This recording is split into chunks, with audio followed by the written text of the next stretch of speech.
Hey, good morning. Happy Sunday morning. Um, we get started because we got a lot to do. So, we defined the Boolean function, Boolean meta function, okay, as um, let's say we have mathematical sentence, okay, by using these Boolean operators like x equal to x or x is larger than y, that kind of sentences, mathematical sentences, okay. And um, Boolean meta function is a meta function because it takes another function as its input. It's a function of functions. Okay, so and it's also Boolean function because its output is Boolean. So Boolean meta function meta part specifies input. It's a meta function because it takes another function as its input. Okay, it's a function of function. Boolean function, Boolean part specifies output of this function. Okay, because it's called Boolean function because its output is Boolean. All right, so okay.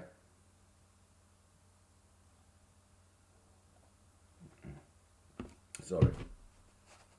Sorry. Um, we defined a very particular Boolean meta function where it takes uh, as input one function, two numbers, and one Boolean operator. Okay, so yeah, that's very useful definition for us. Boolean meta function. Let's give it a name. Uh, we should give it some meaningful name. Okay.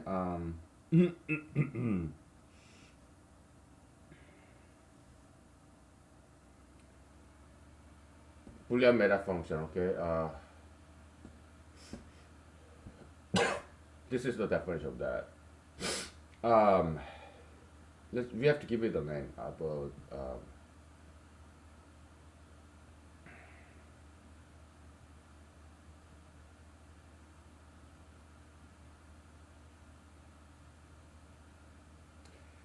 let's call it.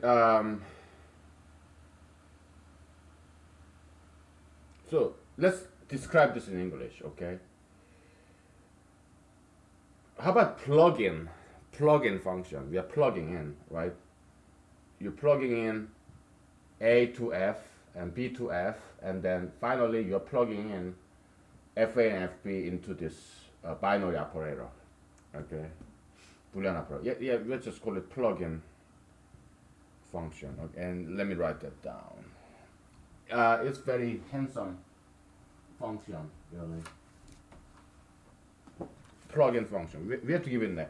Good. Boolean meta function is a category. Okay, there are many functions. Many there are many Boolean meta functions, and this uh, plugin function is just one of many meta Boolean meta functions. Okay.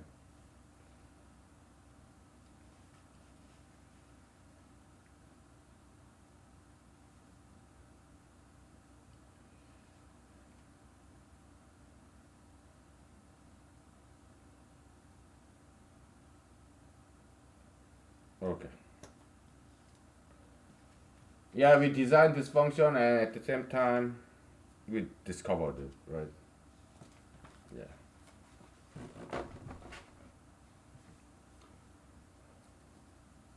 Okay.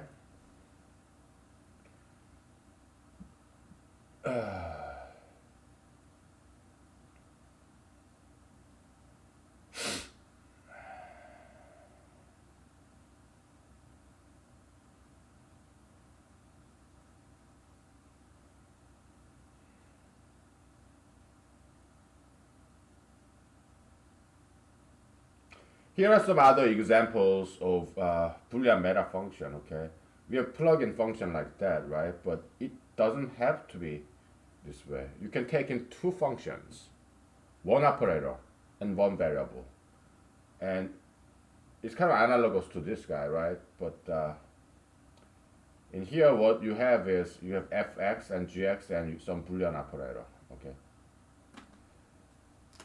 Yeah, you can define many Boolean meta functions. Okay, so that's right. I told you. Here you can call it a constant plugin function because you have constants that get plugged in, and here you have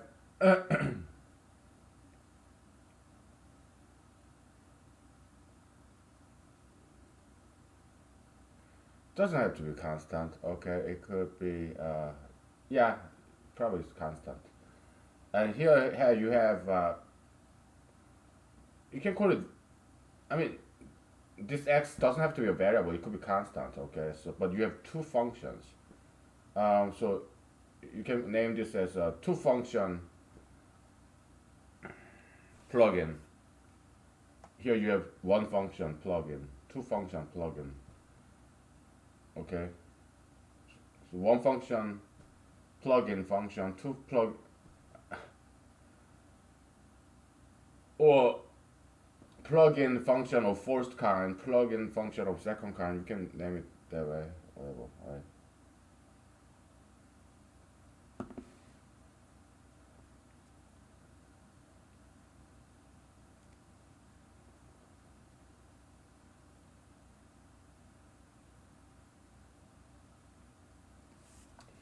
Again, square is operator variable. It could be any operator. Okay, so this is a very cool way of defining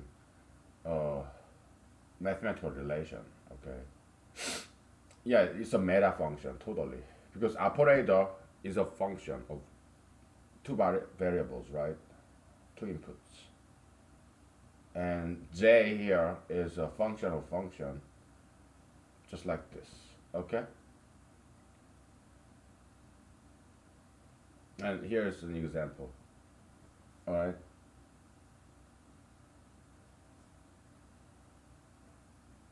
Okay.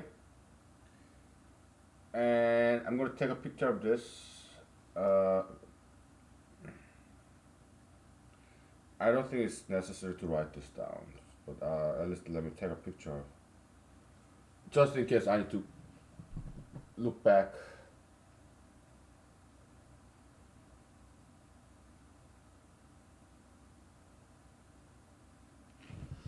Because we're gonna erase it. All right, so we are doing this what meta-Boolean algebra, right? It's beautiful. It's very beautiful. We are looking at equations, functions, operator, first order logic from a different angle. Okay, so we defined a brand new algebra here. So you have, let's say you have two equations. You can add them together, right? Stack them up, add them together in a system to solve when you solve a system of equations, like linear system of equations, right? You can add them together, subtract them, right? That's application of preservation theorem that we need to prove next. Okay, so we are just trying to find a way to express that. So preservation theorem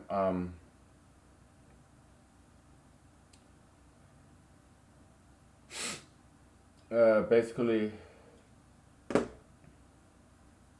it says in division, of course, we are excluding dividing by zero. Okay, so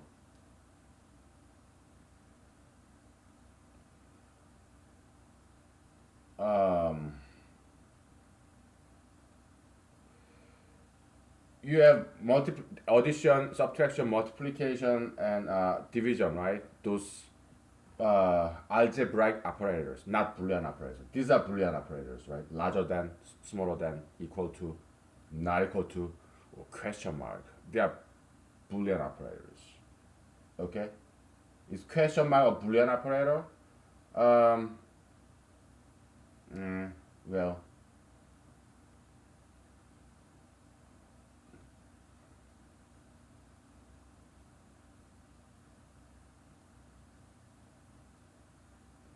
not really.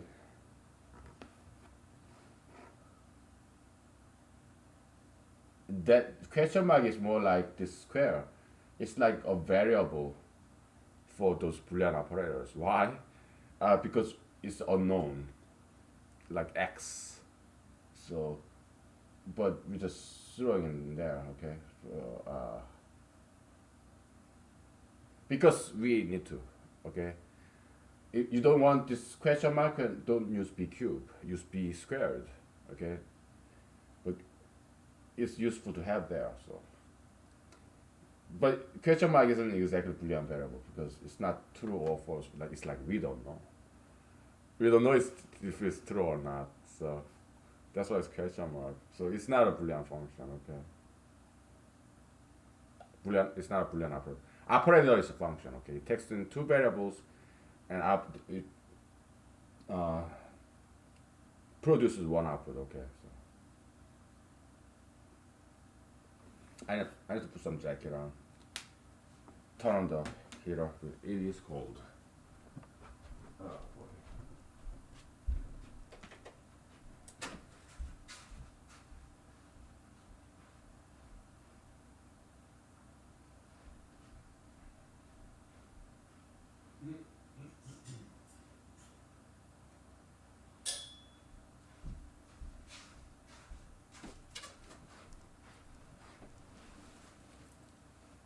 Yeah, it's getting chilly. Finally, I guess summer is over for Alaska. Um,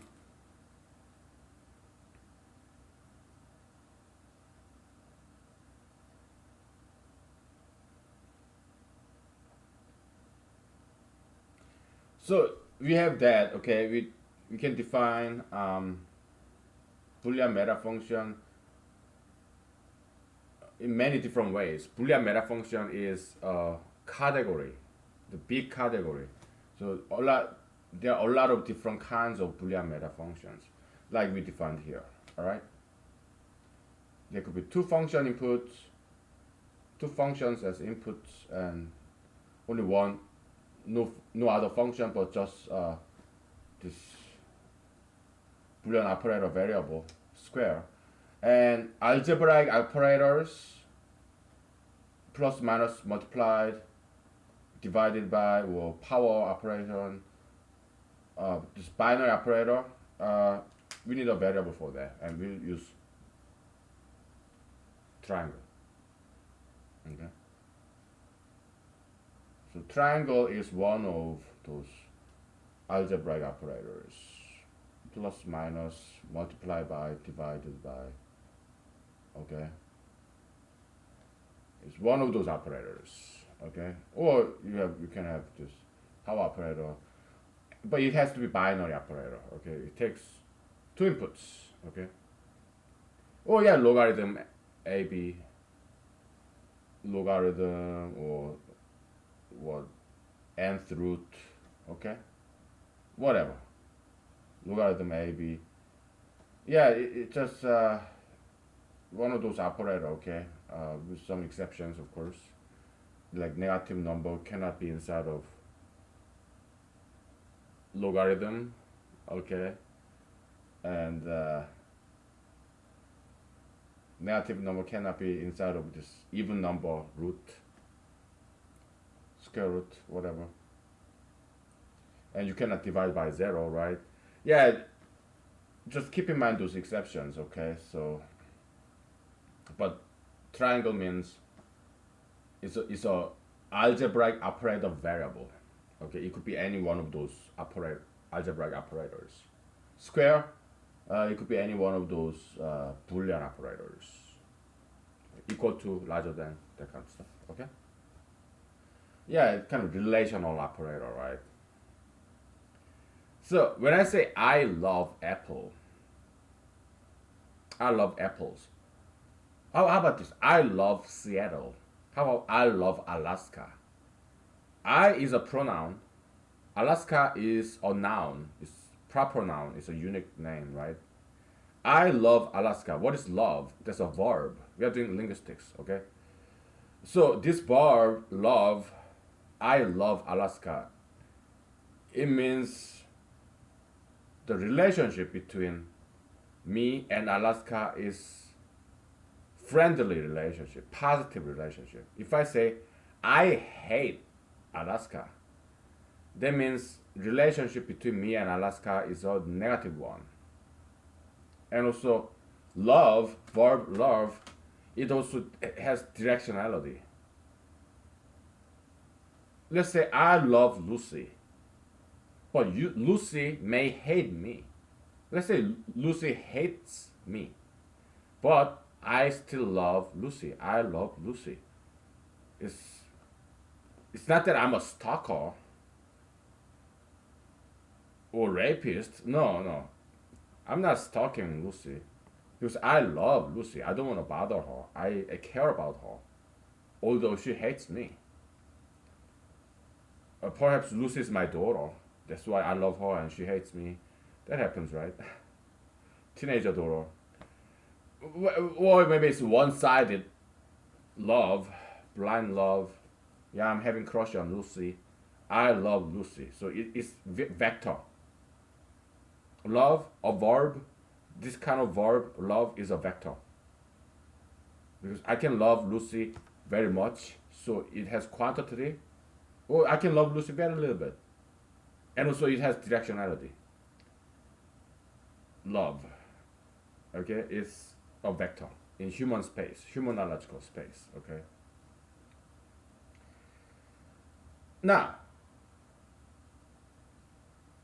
larger than, less than, also is it's kind of like a vector because A can be smaller than B by huge difference, or A can be smaller than B by a small difference. Okay, it has directionality. It's like a vector, kind of vector-like Boolean operator, less than. Okay, as opposed to equal to and not equal to, it's it doesn't have just that kind of directionality. But less than or equal to, it does have directionality, right? But equal or not equal, yeah, that it does not have that kind of directionality. It's more like it's not unilateral, but it's bilateral, bidirectional kind of. Okay, let's say what I'm trying to say is Boolean operators, they are kind of relational operators. They define relationship between two numbers, just like love. Uh, let's say Lucy and I are friends. I befriend Lucy. Meaning she also befriends me. That's bidirectional, right? So befriend is like bidirectional kind of relation, relational verb. It's like a bridge between two people. Define the relationship. Or see what I'm saying? So English sentence is very much like mathematical sentence. Okay, you have two nouns, right? I love Lucy. I love Alaska. Then here's I. There's Alaska, and there's this bridge, love, bridge of love. Okay. If I say I hate Alaska, yeah, then it defines the relationship to be somewhat negative. Okay, between me and Alaska. Okay, so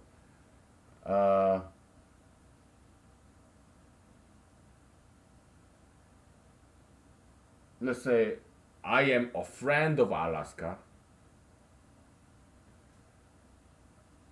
You can shorten that as I befriend Alaska or I love Alaska. Okay, so yeah, so what I'm trying to say is verb is like Boolean operator here between numbers. Okay, verb in an English sentence is like Boolean operator in mathematical sentence because Boolean operator comes between two numbers, right? So it's like a bridge. It's like I love Lucy kind of verb comes between two nouns, right? In English. Not in other languages. Some other languages like Korean, they say 나는 사과를 먹는다. It's like I apple eat.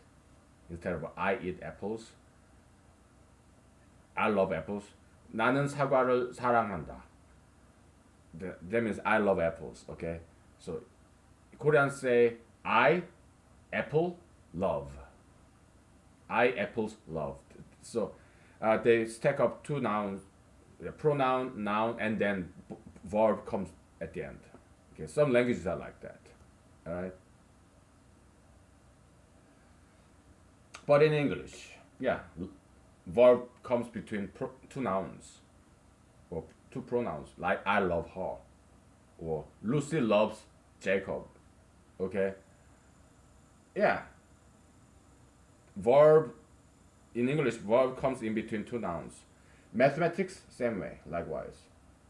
Boolean operator comes between two numbers, variables. Okay? Boolean operator. Also, algebraic operator comes between two numbers or variables too. But the difference between algebraic operators and Boolean operators is this. Boolean operators define a relationship between two numbers. Like less than, equal to, not equal to. Yeah, relational operators, right?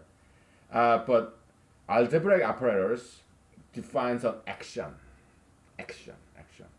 Let's say, I love Lucy. It's not, or I befriend Lucy. That's more about description of the relation between me and Lucy. Okay, but let's say I kill a fly, or I eat an apple. That's more about action rather than relationship. Okay. So that's more like algebraic operators. You're adding up two numbers, you're dividing one number with another number by another number. Yeah, so it's about action. Action operators. Relation operators, action operator. Okay. Relation operator is more about description of the relationship between two numbers.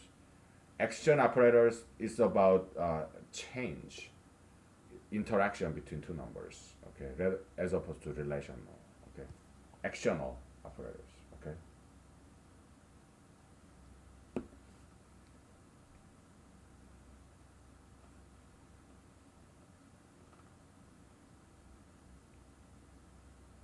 Yeah, there are a lot of analogous properties. Analogy. We can make a lot of analogy between English language and mathematical language, like we've seen so far. Okay? Because mathematics is like music, it's expression of ideas. Mathematics is a language that expresses numerical ideas, numbers, okay? Just like music is a language that expresses musical ideas, how, like harmony, disharmony, whatever, the auditorial ideas, okay? Yeah, very abstract.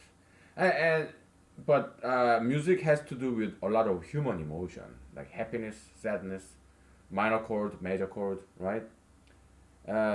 Music expresses some emotion, human emotion, as opposed to mathematics. It does not express emotion. It expresses logic, rationality, not emotionality. So, music, mathematics is in a way opposite kind of language. Because music expresses emotion, mathematics expresses rationality. Emotionality, rationality, they're kind of two opposites, like male and female. Okay, female tend to be more emotional than male, and male tend to be more rational than female. I mean, in general. Okay, so in Department of Mathematics, you not every now and then you see female professors, but mostly mathematics engineers, they tend to be male. Okay, and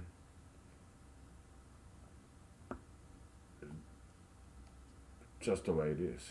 Okay, so well, but at the same time, songwriters or novelists, writers who deal with emotions, arts, yeah, they deal with emotion all the time. So, but mostly nowadays it's a little bit changing. But at least back in the days, most writers they are male, painters, male, mostly, right? Oh well, we're not gonna get into that. Okay, so I'm just pointing out some differences. Okay, so maybe it's good time to take a break. Okay, so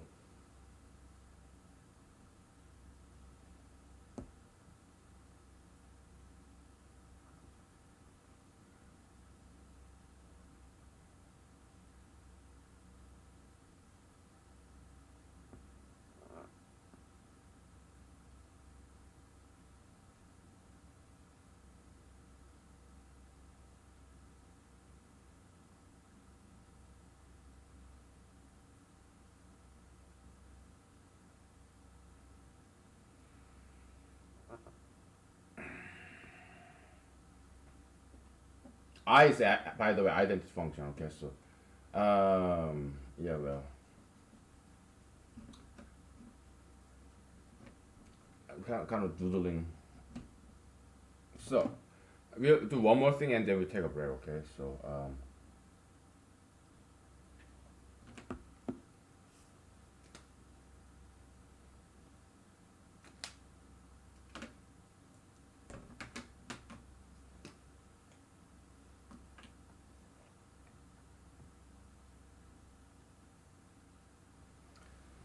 we'll define a comma a is equal to b. We're gonna define this guy as uh, how about capital A? How about alpha? Okay, Greek letter alpha. And beta is defined as an equation c is equal to d. Okay.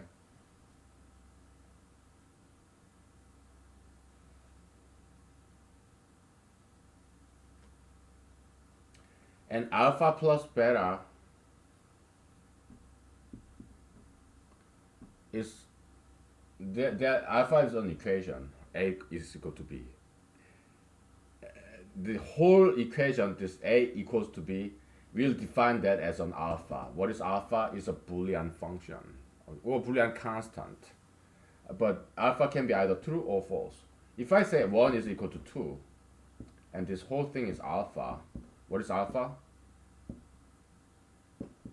0. Because it's false statement. But if 1 is equal to 2 divided by 2, then, well, it's minus 0, meaning, well, it's Boolean, okay? So it's not minus 1 times 0, no.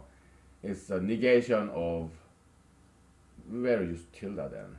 Negation of 0, which is 1, true. Okay? We use tilde, okay, instead of minus because it's confusing, right?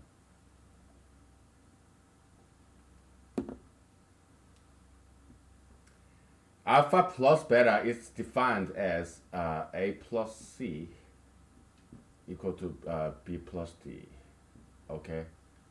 Now, the easiest preservation theorem will just do plus and equality, okay? We are not going to do anything else. Minus, multiply by, divide by, and larger than, less than. So we'll generalize that later. But for now, we have to take step by step, right? Because this meta Boolean algebra is something new to us. We just discovered like yesterday, right?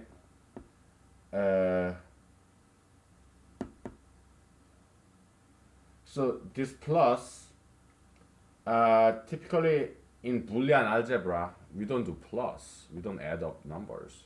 So here is a Boolean algebra is a meta Boolean algebra. Okay, so it's different from other Boolean algebra. Okay, it's a brand new Boolean algebra. We inherit a lot of qualities, properties from Boolean algebra, but there's something new, like this addition, Boolean addition. Okay, because in Boolean algebra, you use or operator, like A or B, or you use AND operator, right? Those are the typical Boolean operators, Boolean binary operators. Okay.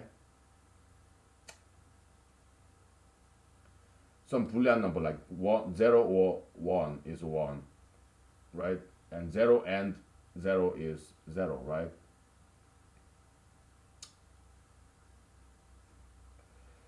And larger than, okay. You have what? 2 is less than 3, right? So this guy, relational operator, yeah, it's confusing. You should not call this Boolean operator. It's a Boolean function, but it's relational operator. Let's use the term relational operator, okay? Because Boolean operator is like this AND, or, NOT, NAND gate. You have NOR gate. You have XOR gate. Those are the Boolean operators, okay? Because their inputs are Boolean operators and Boolean numbers, and their output is also Boolean number. But relational operator, their inputs are not Boolean, they are numbers, real numbers. But their output is a Boolean number, true or false. So they are Boolean functions, but they are relational operators whose inputs 2 and 3 are real numbers. Or if it's equality, yeah, complex numbers. You can define bigger than, smaller than in terms of complex numbers too. You can define it as like absolute value of those. The complex number is two-dimensional number, right? Yeah, it has this length, distance between that complex number and origin. Yeah, you can define that as absolute value. Probably it's defined what they call norm of this complex number, right? I think that's what I vaguely remember it. But complex number is fascinating. Okay, like you have CIS symbol, this de Moivre, whatever. Yeah, it's fascinating, but we don't deal with that very much here. Not really. Okay. We are more concerned ourselves with Boolean algebra, set theory, number theory, okay, prime number theory, that kind of stuff, partition function, Euclidean algorithm, okay, so complex analysis, we don't really deal with that, okay. Okay, but yeah, we acknowledge it's a fascinating field. Okay, so all right, let's take a break, okay.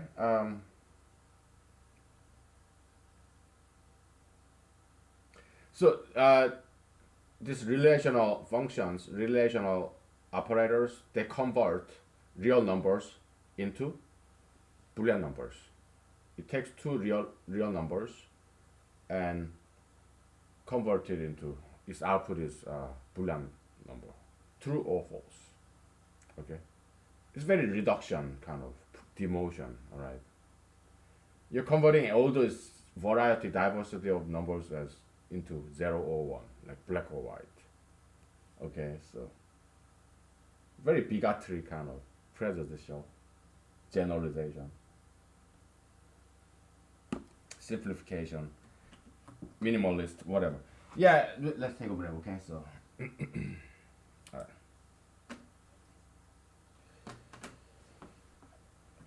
We'll be back.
Uh, we're back.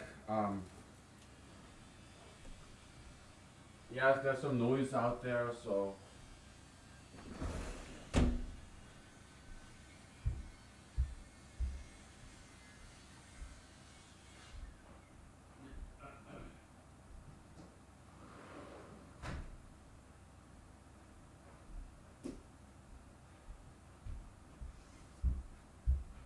yeah, it's getting too warm.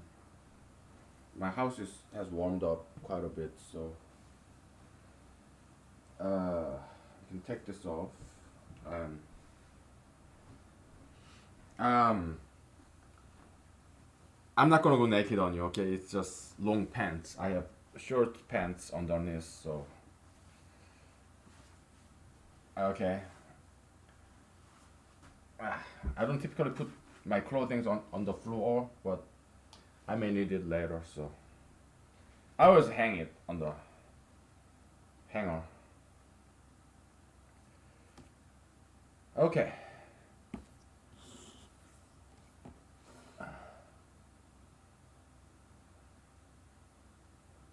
We're gonna erase everything, okay? I mean everything. Well, except this guy, because I kind of like this guy. We call it what? Plug-in function, right? Okay, so preservation theorem. In simplest case, we don't have to erase this, right? It's kind of like that, okay? You have uh, some version of plug-in function. Okay, so well, you know what? Let's erase everything. Okay, we need room. That's why I came to Alaska to have some room, space. Alaska is big.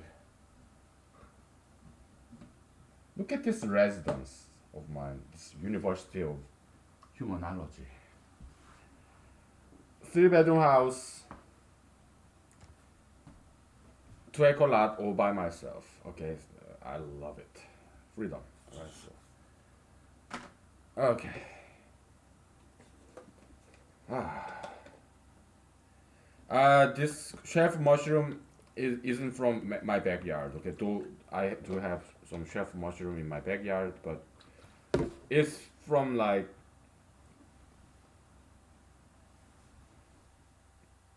a hiking trail, like 20 minutes away from my house.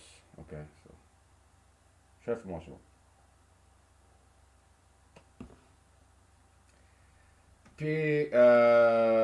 Periodicity theorem. Okay, so PT. Okay, periodicity.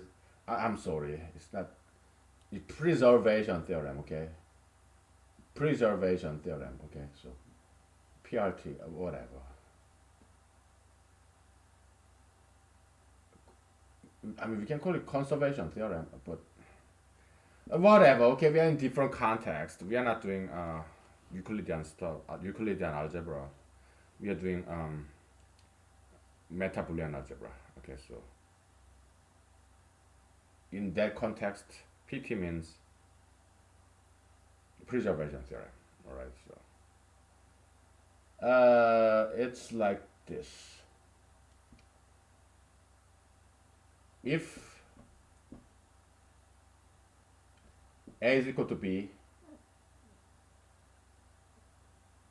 and C is equal to D,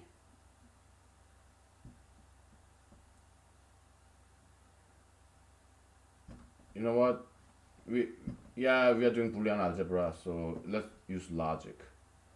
A is equal to B and C is equal to D.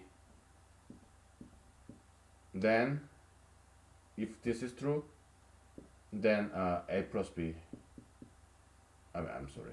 A plus C is equal to B plus D. That's preservation theorem. Okay. Well, let's prove it.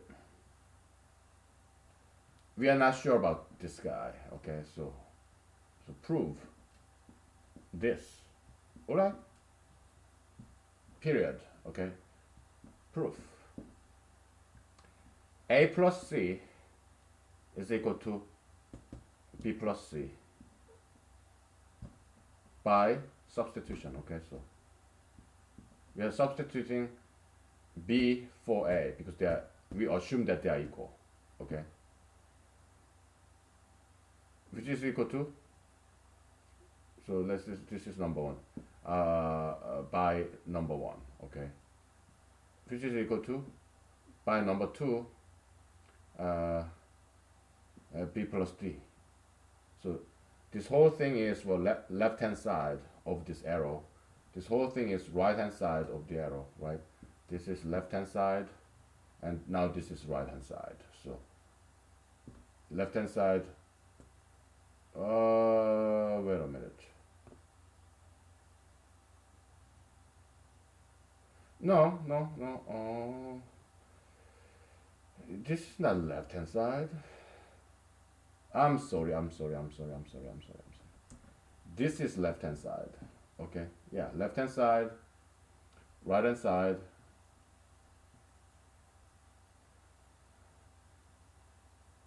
Well, the question mark should be here. I'm sorry. Assumption number one, assumption number two. Okay, A is equal to B. That's assumption number one.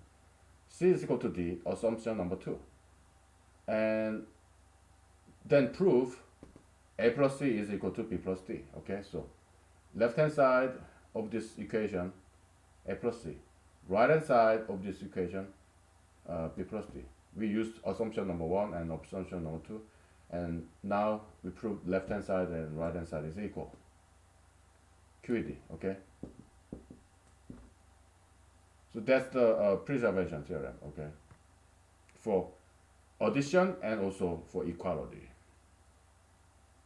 Okay, so to generalize this, well, let's say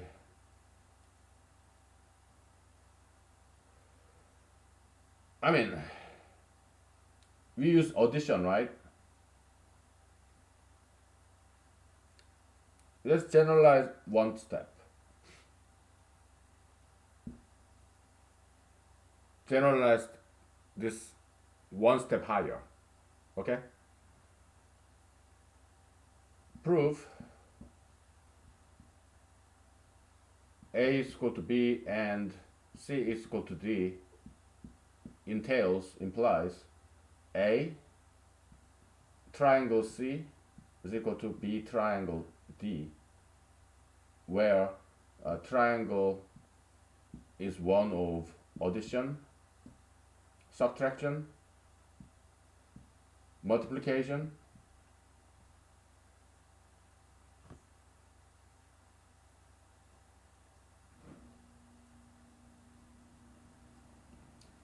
and division.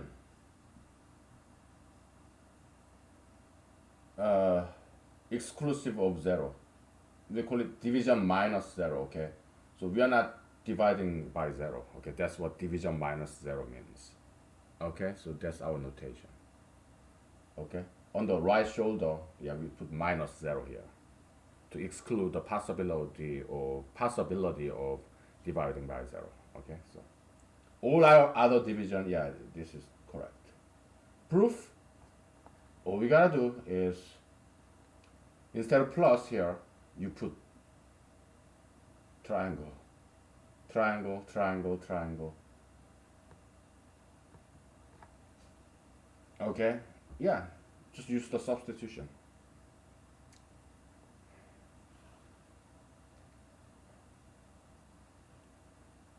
What if this relational operator is not equality, but what if that's less than, larger than, or not equal to? Then it gets a little bit more funky, all right? Well, but that's something I learned probably in Korean high school, okay? Because we do a lot of mathematics. I mean, they do, and I did. Because I'm no longer in Korea, okay? So I used to be in Korea, so we did, and they still do. I'm pretty sure a lot of mathematics. Maybe not as much as in the past. Okay, so I was kind of lucky to grew up as a child in South Korea because I learned a lot and lot of mathematics in middle school, high school, lots of them.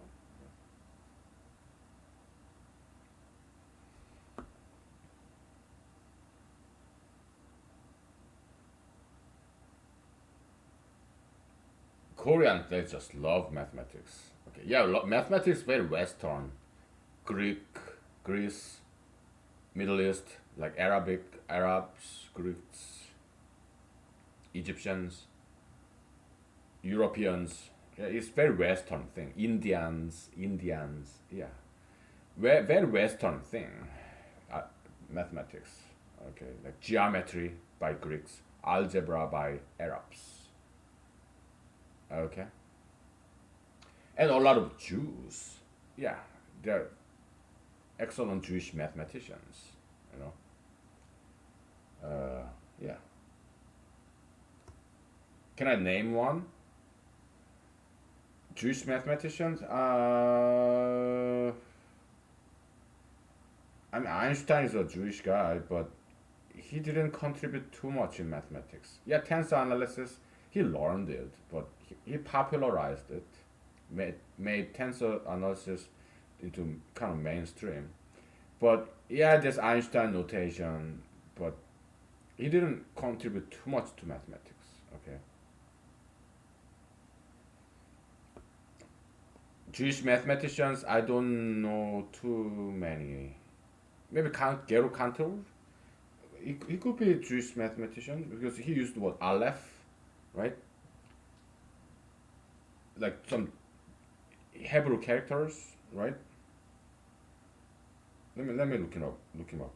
Is he German or is he German Jew? Gero Cantor. Again, I'm not an anti-Semitist because some of my closest friends are Jews.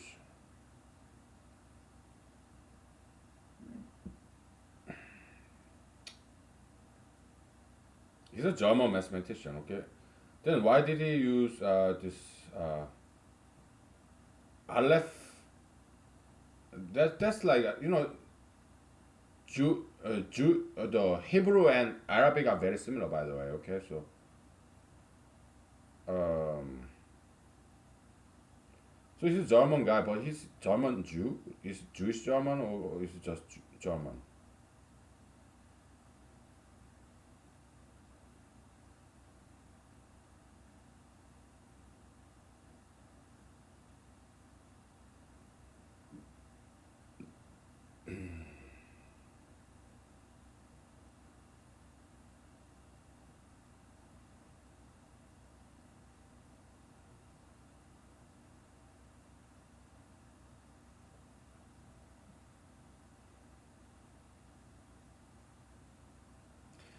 I think it's just German. Okay, maybe he's Jewish sympathizer. So in his what transcendental whatever infinite set theory whatever theory of infinity, he used some Jewish Hebrew characters.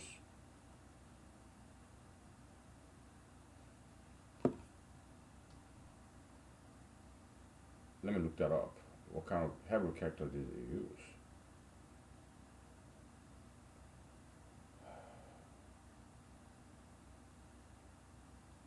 Yeah, I used to dislike David Hilbert, but I learned that quite recently. David Hilbert defended Gero Cantor for his set theory from his critics. So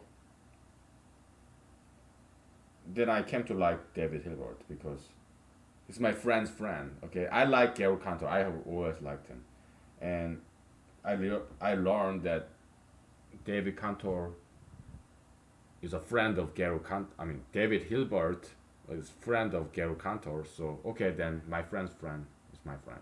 Kind of. Transfinite numbers. Okay, so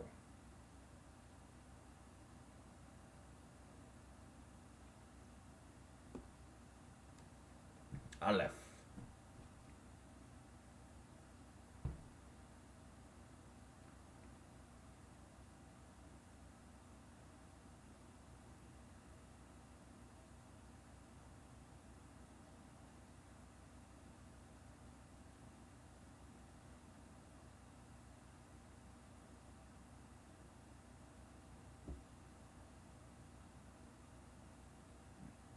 Yeah, Hebrew letter Aleph. Okay, I guess it's counterpart of alphabet A or alpha, Aleph, alpha, alpha, aleph, alif in Arabic, aleph in Hebrew, alpha in Greek. Yeah, they have same consonant sequence, right? L, number two, number one. Yeah, it's two on pattern. Alpha, aleph, alif. Yeah, same origin. Okay. Yeah, character A. Okay.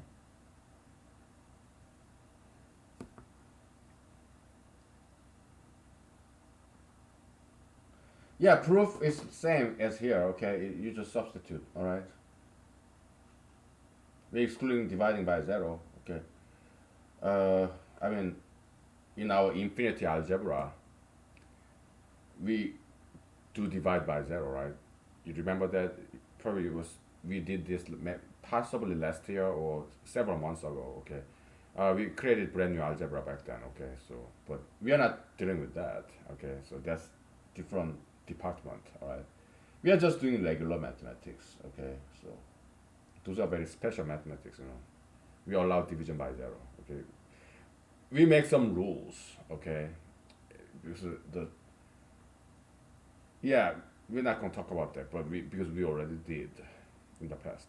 All right, there's some special rules about that. So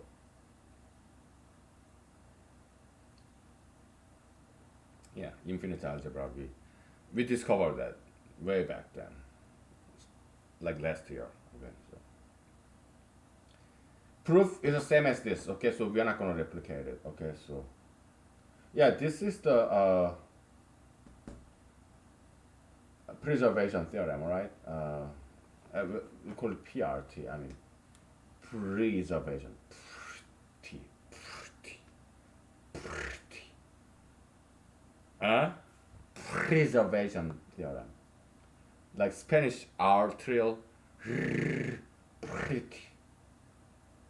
Preservation theorem. Okay. So Spanish you trill at front is number two, but in French R you trill at the back of your with the back of your tongue. Spanish trill front of your tongue. So number two and number three. Okay, but it's tongue trill fricative. Okay, yeah.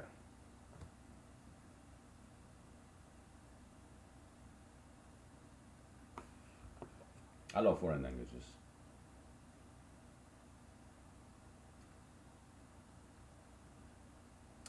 I'm a huge fan of this movie, Mulholland Drive, because there's this Spanish singer. She's a fantastic Spanish. I mean, not Spanish, but her Mexican, Mexican singer, Hispanic singer. She sings this song, like I'm crying. What? Yo estoy llorando, and there's this Hispanic announcer, or maybe he's Spanish. I don't know, but he speaks fluent Spanish, so something like Maria del Rio, something. Yeah, over the river del Rio. It was beautiful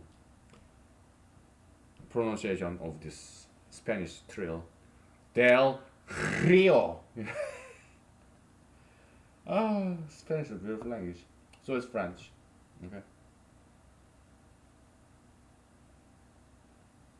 Italian is beautiful too. Okay. Yeah, it's in my list of languages that I want to learn. Okay. I don't know too much about Italian or German, but I know quite a bit about French and Spanish. Okay. So I never learned Spanish in school. I just studied on my own. But I did learn French in Korean high school and American Midwestern 4-year university. I took some classes, okay, so and I've been to France too. Okay. Anyway, I'll take a break very soon. Okay, so what the hell? Let's prove it. Okay, let's not be too lazy, but it's the same thing. Okay, it's the same thing. But just for fun. Okay, so proof.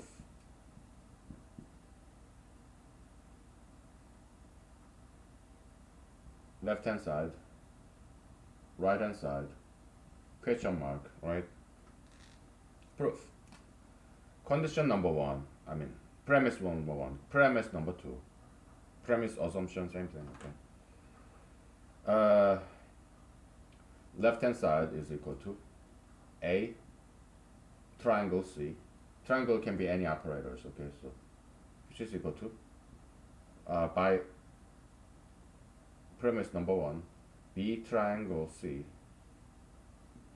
by assumption number two, B triangle D, which is same as the right hand side, QED. One line proof. How neat is that? So, I think I should write this down. Okay. Now, after a break, we will take it to the next higher step. We are abstracting it, generalizing it, higher. Metaphysicalizing it. Okay. Now, preservation theorem.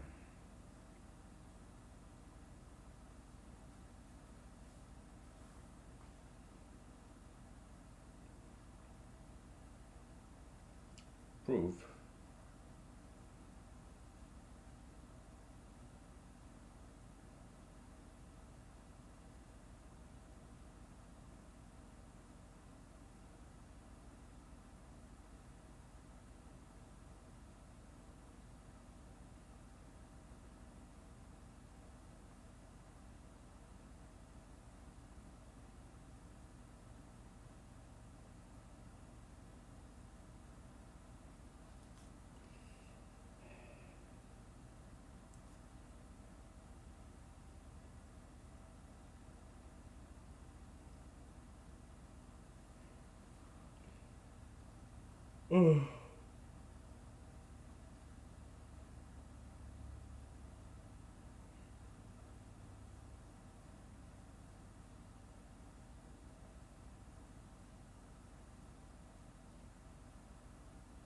one line of proof. How cool is that? We proved this thing in one line. Preservation theorem. That's neat. I like it. But I'm not gonna take a picture. Yeah, let's take a picture. It's kind of pretty. It's neat. I did write it down. Okay, so it's good that we took extra diligence to prove this thing. Okay, yeah, because it's neat.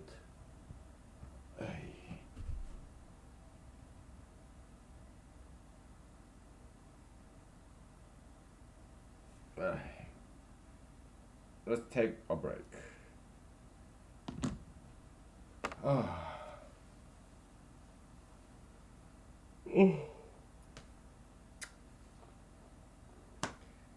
What time is it? It's like 9 o'clock. Yeah, Sunday morning.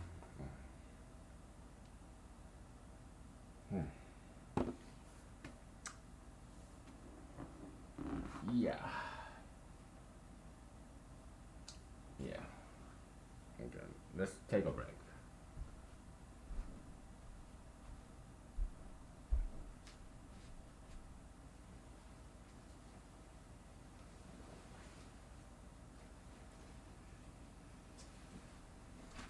Here's planting banana and it's still very firm, so I gotta put this out here for a while until it softens. I love planting banana rather than plain banana.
Where's my glasses?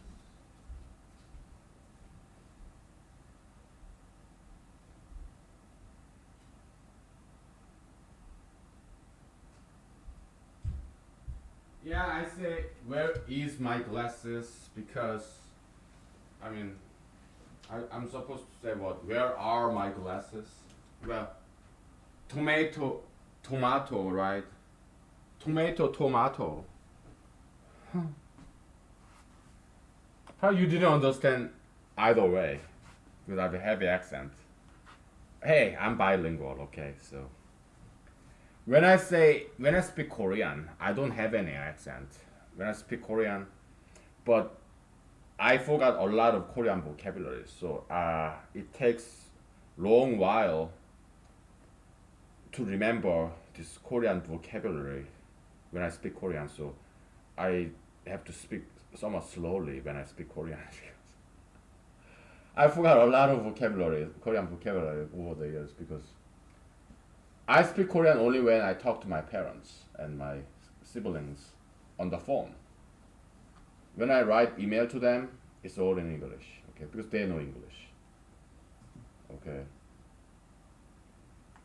But yeah. Um, yeah. Let's take a break from mathematics, okay? So, uh, quite recently, my one of my grandmother passed away, and she's been very blessed. She's very successful. She educated my parents.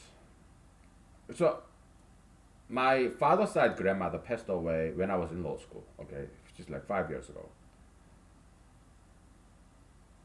more than 5 years ago. Yeah, about 5 years ago. Okay, so and recently my mother's side grandmother passed away, and but both of them lived very productive life. They educated their children very well. So that's a great success. Very successful lives. These Korean grandmothers, they're fantastic people. Very disciplined because they went through Japanese colonization period. They've been through Korean War. Like American grandparental generation, yeah, they've been through World War II. They've been through Great Depression. Yeah, this older generation, I'm a huge admirer of them. Okay, so they taught us very well, and then so we are their legacy, okay, descendants. So yeah, God bless them. Yeah, they are fantastic people. So when I think of people passing away, well, they went to better place in heaven. Okay, I bet my parents. I mean, not my parents, my grandparents. I bet they went to heaven. Okay, so now all my okay, my father's side, okay, my father's father, my paternal grandfather, he passed away before I was born. Okay, so shortly before I was born. Okay, so he never saw me. Okay, but yeah, it's um, I'm sure he wanted to see me, but oh well.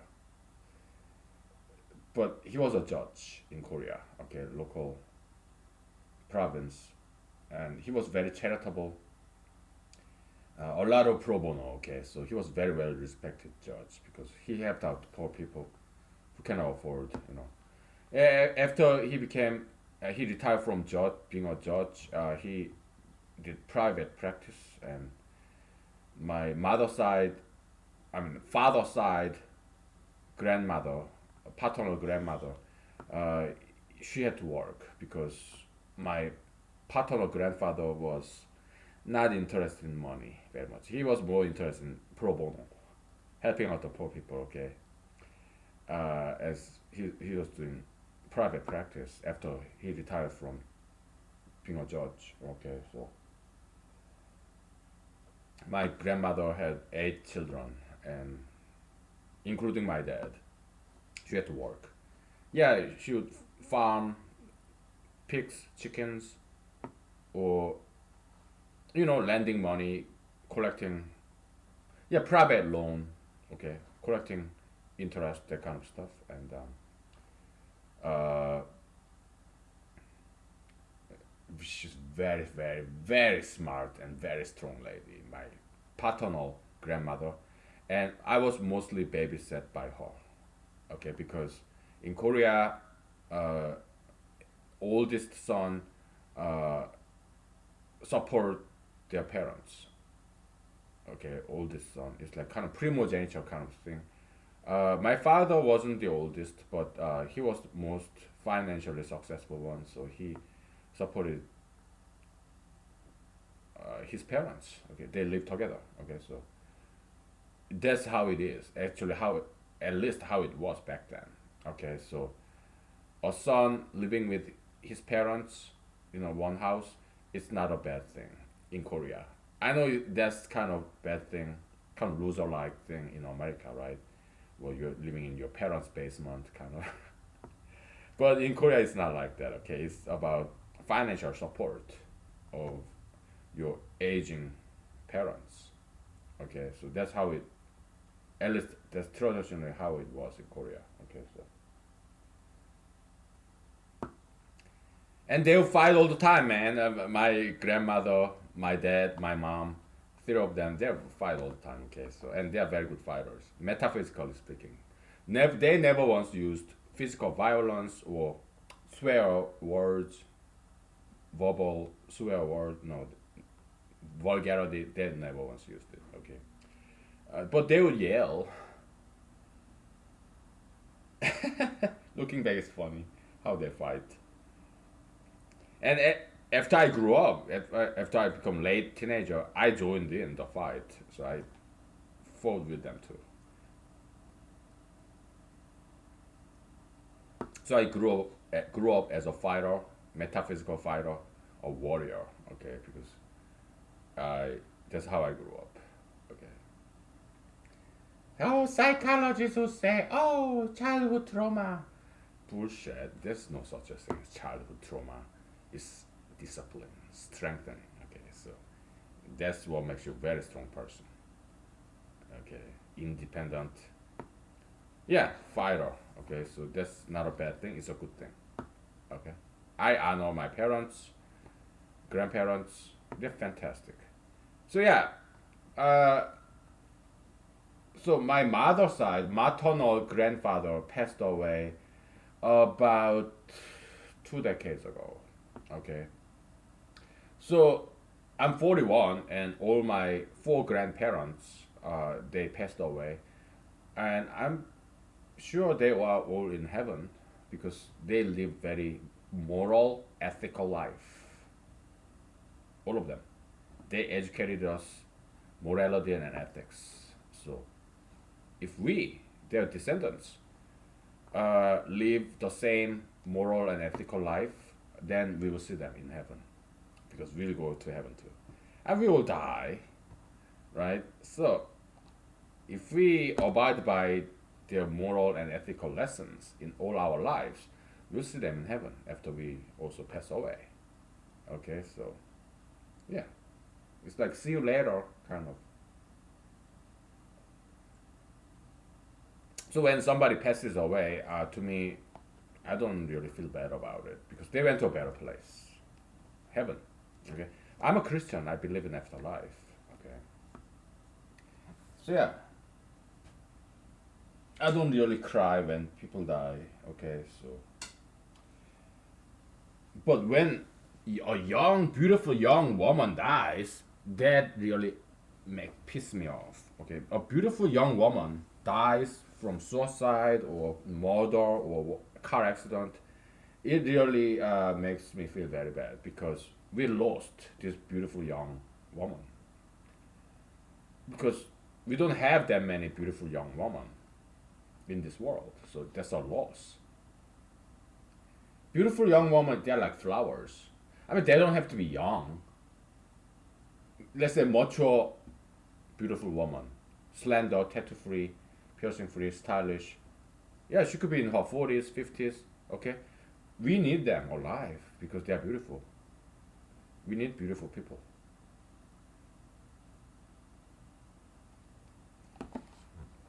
Yeah. So That's the only time I feel bad about. Or how about this very talented man, no matter what age he is? I'll feel very bad. Like Mr. Namjoon Paik, the originator, original discoverer of video art, laser art. Okay, he's a pioneer in that area. He created that. Well, God is the only creator, so yeah, he's discovered that. Okay, so he's yeah, delivery boy, sure, messenger, prophet. But to me, he's the one and only video artist, laser artist. All the other video artists, laser artists, they suck ass. Okay, so they're no good. But Mr. Namjoon Paik is fantastic. So when I learned that he passed away, probably a couple of years after he passed away, I was sad because there's nobody like him. It's a great loss. Great loss. So I was sad to learn that he passed away because he passed away, so he's not creating any this beautiful video art anymore. So I was sad. Of course, later generation like you or me, we can continue his legacy and come up with something even better. Okay, we could. So his legacy lives on, survives. You know, life is short, art is long. Sure. Yeah, next generation can carry on the torch that he ignited. Yeah, we can. Okay. But so far, I haven't seen a video artist as nearly as good as Mr. Namjoon Paik. Okay, so but that can change. Yeah, in the next generation, yeah, we'll see, right? They can do even better than Mr. Namjoon Paik. Okay, so yeah, do it by all means. I'd love to see it.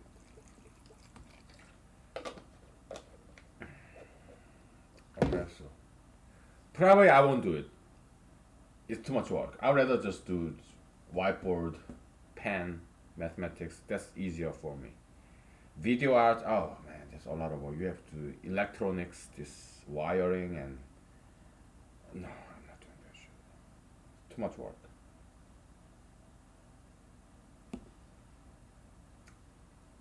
Okay.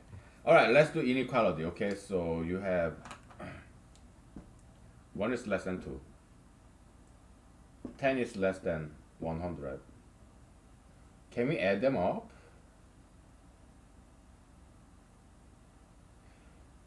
I think so.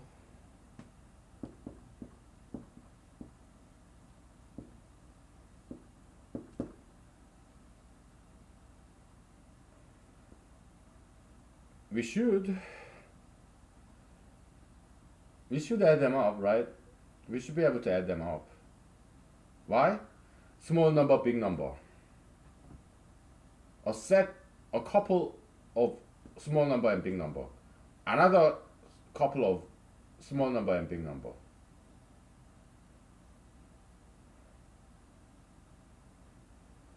Yeah, we need to prove this, okay? So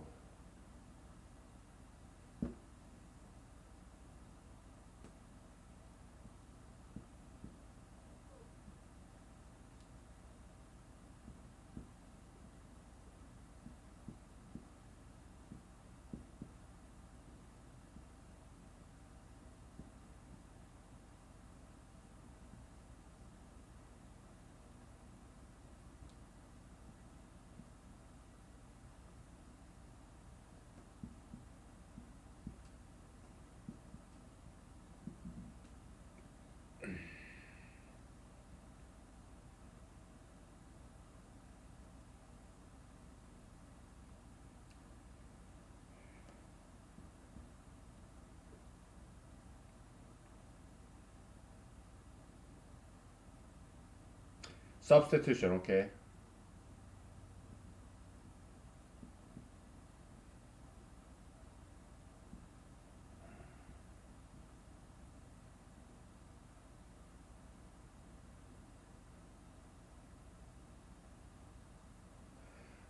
First of all, we need to prove one thing before that. We need to prove this guy, okay? So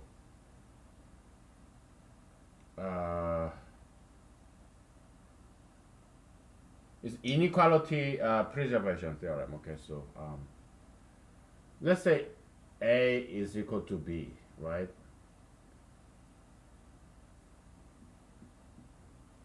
A plus C is equal to B plus C. How do you prove it? Okay, so by substitution, A plus C is equal to, by this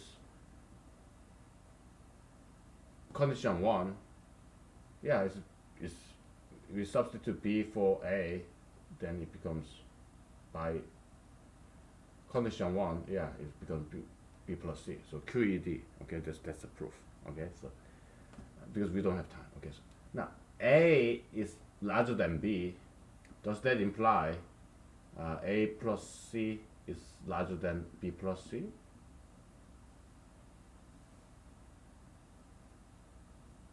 We need to prove that.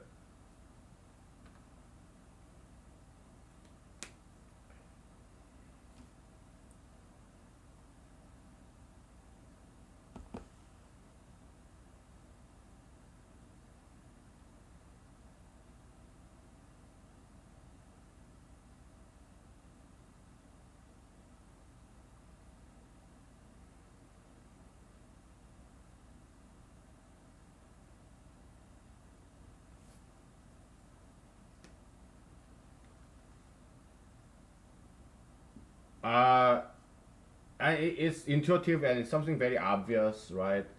And but proving it may not be very obvious. So when you try to prove something very obvious, probably the best proving technique to use is proof by uh, contradiction, which is we are proving um, contrapositive of this. Okay, so okay, proof. Assume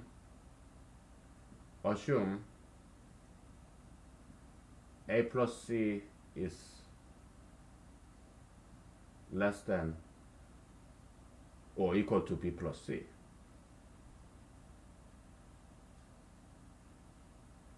Okay?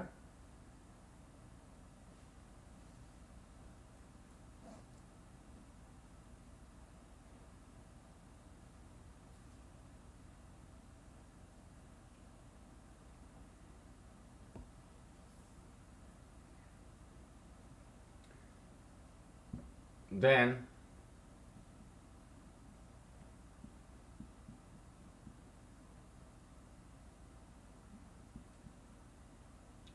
or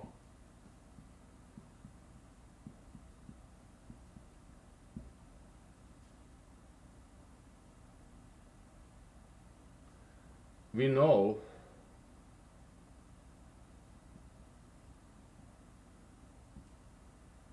A plus C is not equal to B plus C by this. Let's just say this condition A. Okay, premise 1. By premise 1, yeah, they are not the same, right? Because A is bigger than B, so you adding num 1. You have this additive preservation theorem, right? Yeah, we just proved that informally. Okay, so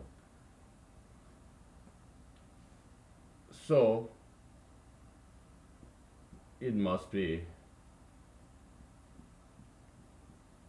that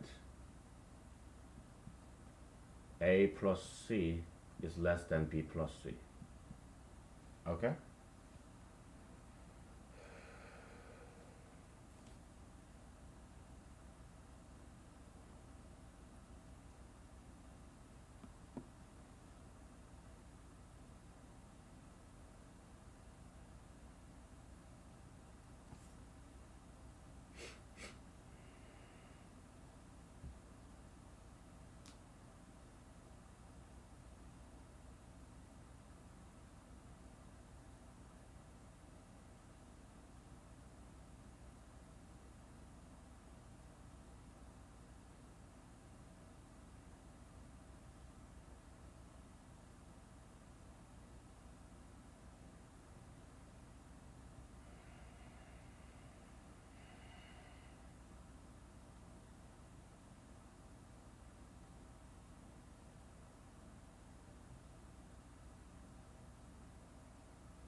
I'm not quite sure how to prove this, so let's take a break because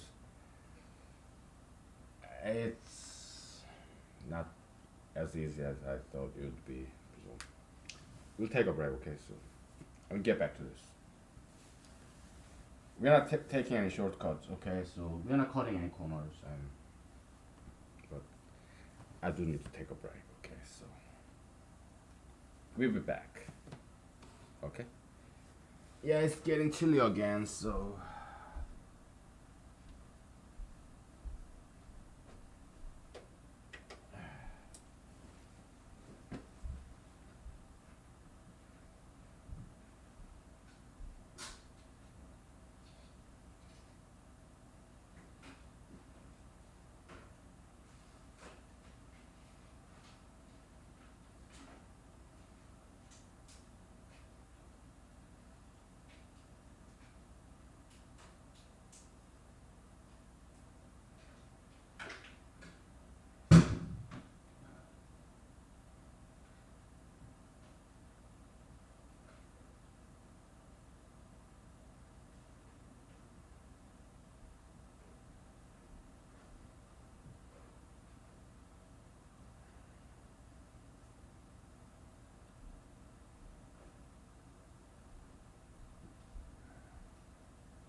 yeah, I had to turn on the heater because I'm cold. Eh. I'm having some trouble proving this simple thing. Okay.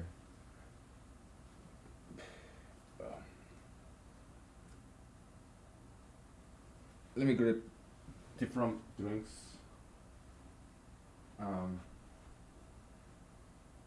If you don't mind. Um,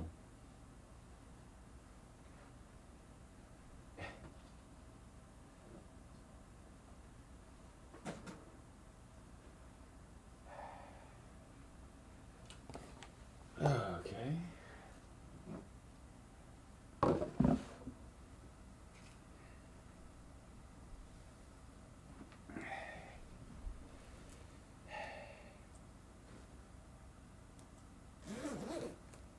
Sometimes the most obvious mathematical equation or relation is most difficult to prove.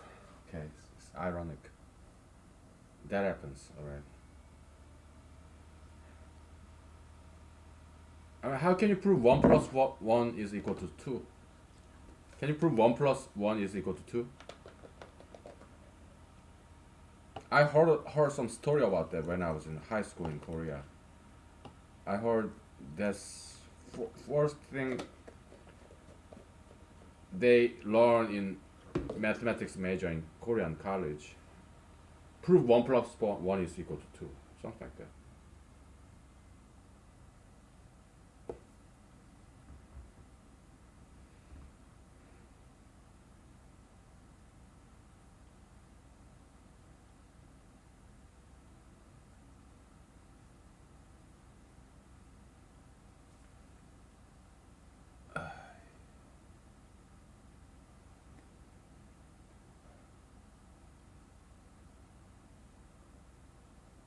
I mean, we cannot subtract 3, that's like adding d, so we cannot assume that what we want to prove. Okay, so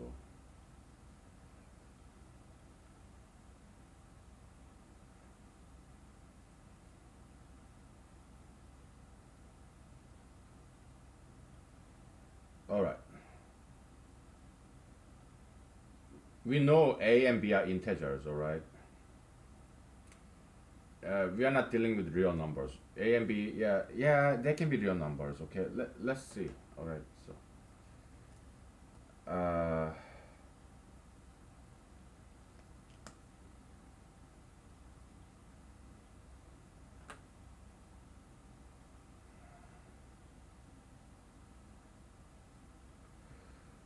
let's say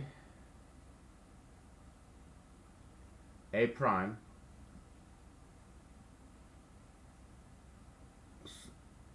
say a prime a is equal to a prime plus 1, and b is equal to b prime plus 1. It doesn't have to be 1, it could be some arbitrary number d. Okay,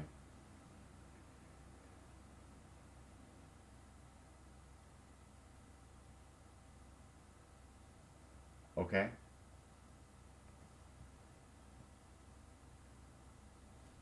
we are decomposing a into a prime and d. Yeah, it could be 1 or 2, it doesn't matter. A is some arbitrary number, right? We can always decompose. Okay, number 5, you can decompose this as a 2 plus 3. You have what, number 7?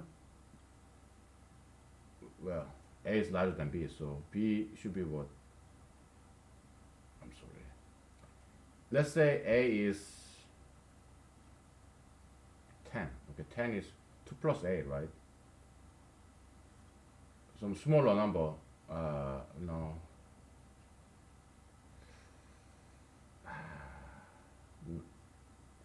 Ten is A plus 2, right?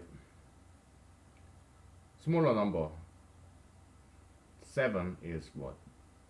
2 plus 5, right? A prime, D. B prime, D. Okay? Yeah, we can always decompose these two different numbers, 10 and 7, into two sets of numbers with some common difference. Here in this instance is 2, okay? So, that will be our proof. We don't need to do proof by contradiction, I don't think. Okay, so plug that in into this assumption. A prime plus D by assumption number one, okay,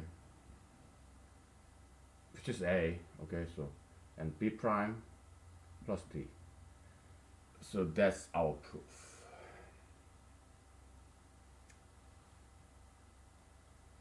Because A and B are arbitrary numbers, so is A prime and B prime. Because A prime is A minus D, B prime is B minus D. They are also arbitrary numbers. So that's how we prove it. Okay, so that's additive preservation. Additive inequality preservation theorem. Okay, you can add or subtract numbers on both sides. It preserves that inequality. Okay, additive inequality preservation system theorem. Okay.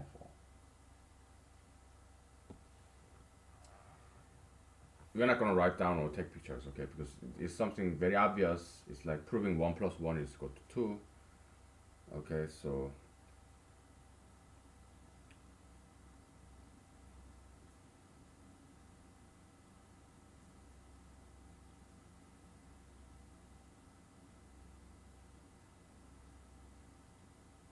I'm kind of curious. What would that prove? Because I heard about it several times when I was in high school. Yeah, the very first thing that mathematics majors in Korean colleges, their assignment is prove 1 plus 1 is equal to 2. Uh, I don't know how to prove that. Okay, so but yeah, here we prove this inequality preservation theorem. Okay, so okay.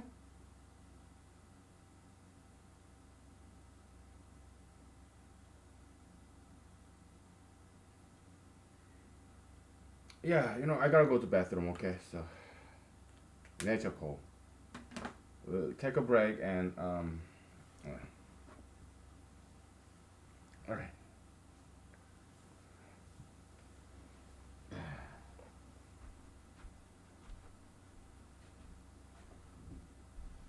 We'll keep moving on. Okay.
Okay, we're back.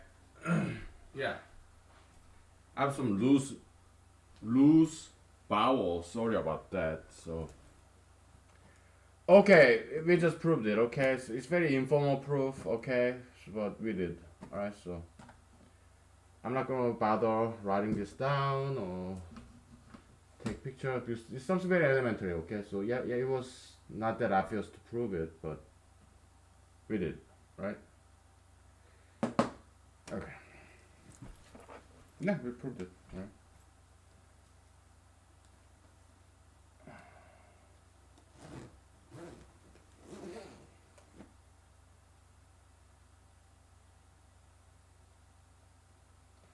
So it's additive inequality preservation theorem. Okay, let me at least write that name down. Okay, quite brief proof as well. So additive inequality preservation theorem. Okay, PRT. It goes like this: A plus B. I mean, A is less than B. That means A plus C is less than B plus C. Proof? Yeah. A is equal to A dash plus D. I mean A prime, and B is equal to B prime plus D. Then A prime plus D is less than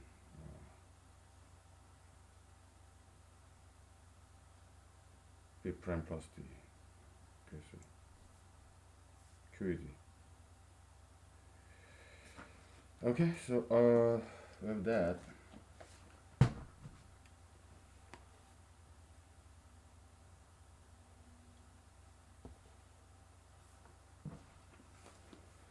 because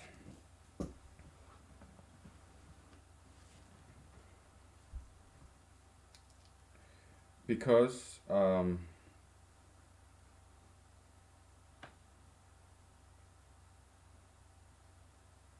if A belongs to set of integer, so is A prime. Okay, A is an integer. Okay, some arbitrary number in integer set. A prime is also arbitrary number in an integer set, right? Because let me spell it out for you. If we define A as A prime plus D, and also A belongs to some integer, that means A prime also belongs to integer, okay?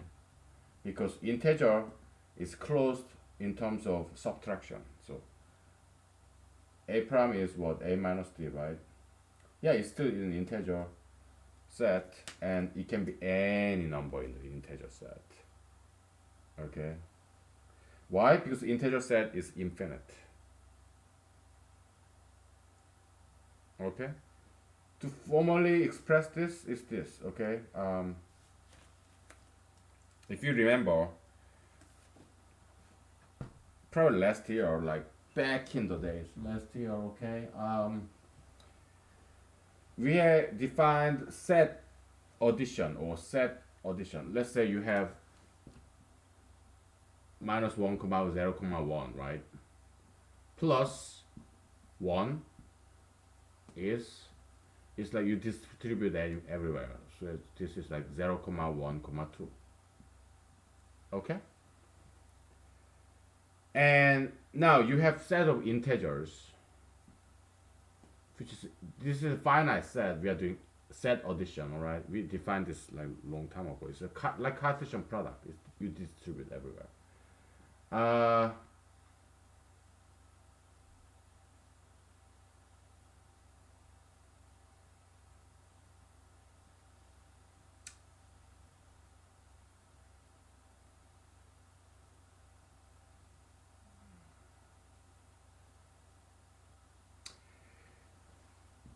we'll do one more example. Minus 1 comma 0 comma 1. What if you add 1 comma 2? It's this, okay? it's like addition, comma is like addition, and addition here is like multiplication. You distribute. Okay. So this is like minus 1 union 0 union 1 plus 1 union 2. Union is like lower level, it's like addition. And this plus here is like multiplication. Okay, so it's like you add, so what, 0 comma 1 comma 2 union, now you add 2, 1 comma 2 comma 3 is equal to what, 0 comma 1 comma 2 comma 3. Okay, so that's set addition. All right, we defined this long time ago. Okay, possibly last year. All right, time flies.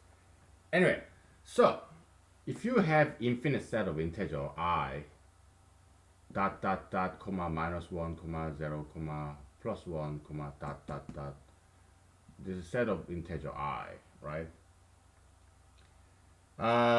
It's this. Okay, I, well, by the way, the singleton, the curly bracketed 1 is same as 1. Okay, it's just the shorthand, shortcut. So we're kind of generalizing what an addition is. Okay, like 1 plus 2 is actually a special case of the set addition. It's singleton 1 plus singleton 2. They're both sets of one element. Okay, we are generalizing. We did this before. That's why I'm just doing it, reviewing cursorily, summarily. Okay, but we've done this before. So I plus some number C is also I. We can call this set theoretical absorption theorem. Okay, because okay, you add 1 to this, it's like, because dot dot dot minus 1 comma 1 comma 1 plus 1 is dot dot dot 0 comma 1 comma 2 is, because you have behind and you have forward, because I is an infinite set, it still becomes I. Okay, so that's where this guy come from. Okay, so by you making use of this set theoretical absorption theorem in terms of addition and also subtraction too. But multiplication, no. If you multiply integer by like 2, it becomes set of even integers, positive and negative and 0. Okay, so the preservation theorem only applies for addition and subtraction when it comes to integer set. Yeah, in abstract algebra they say, yeah, integer is closed in terms of addition and subtraction operations. Okay, so in group theory, field theory, whatever. Yeah, but we are not gonna go too deep in there. Okay, so because we only have limited time. Okay, we gotta get back on track. All right, so we are already spending too much time doing other stuff. Okay, so yeah, we just leave it at that. Okay, so yeah, mathematics is a big universe. It's a big world. So we cannot cover everything. Okay, so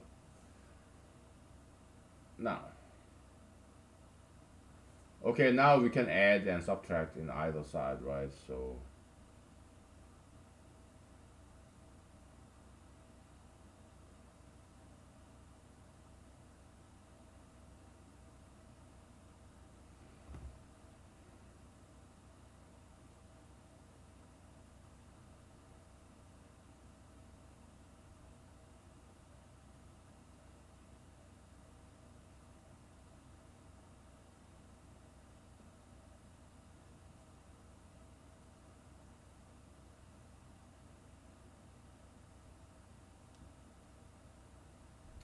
by 2, we add b on either side now.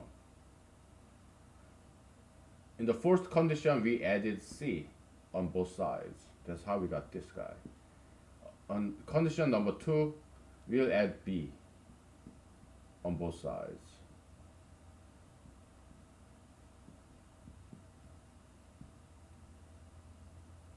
Therefore, A plus C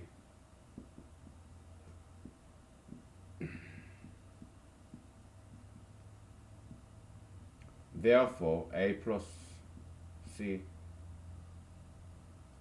is less than P plus C, P plus D.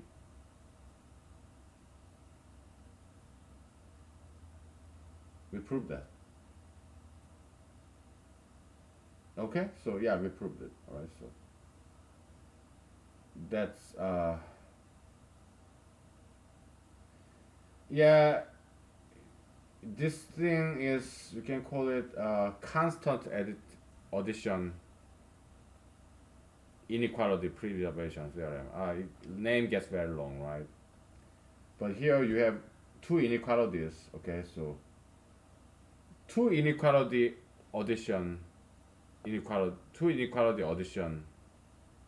preservation theorem.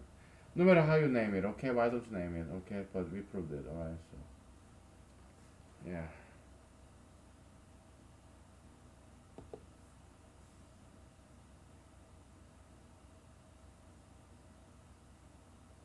You have two inequality, yeah, you feel free to add it, okay. We'll do one or two more, okay, in this inequality, alright, because it's kind of interesting, you know. Inequality, it doesn't come very often as equality, but you get to see inequality every now and then, okay. So you have A is less than B, and two things, okay. Then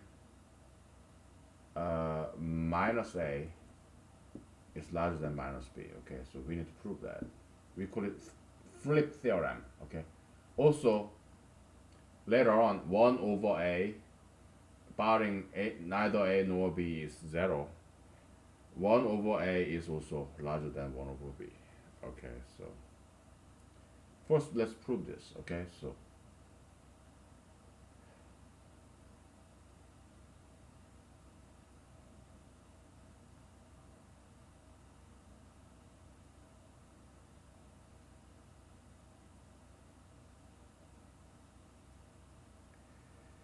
how do we prove this thing?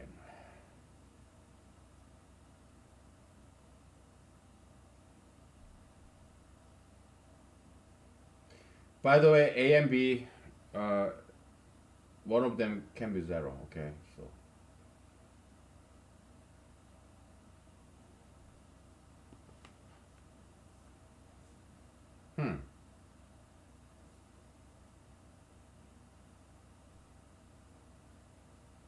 how do we prove this?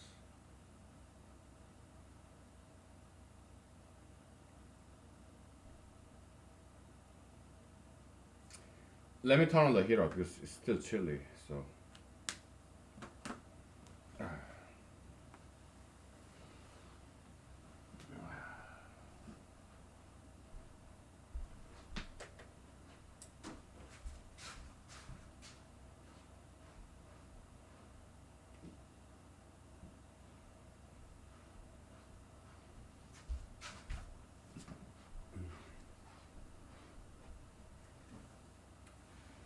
we are zipping through because these are very elementary stuff. You know, we are doing more than we need to.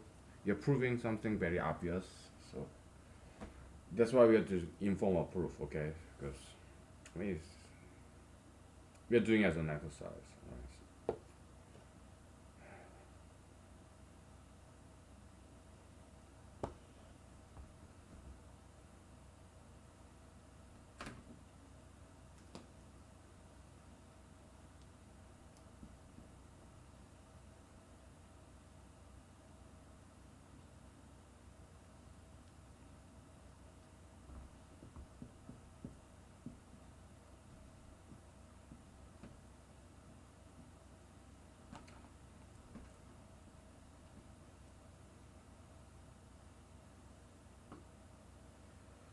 So We can meet in the middle. Okay, you don't have to do always the top to bottom.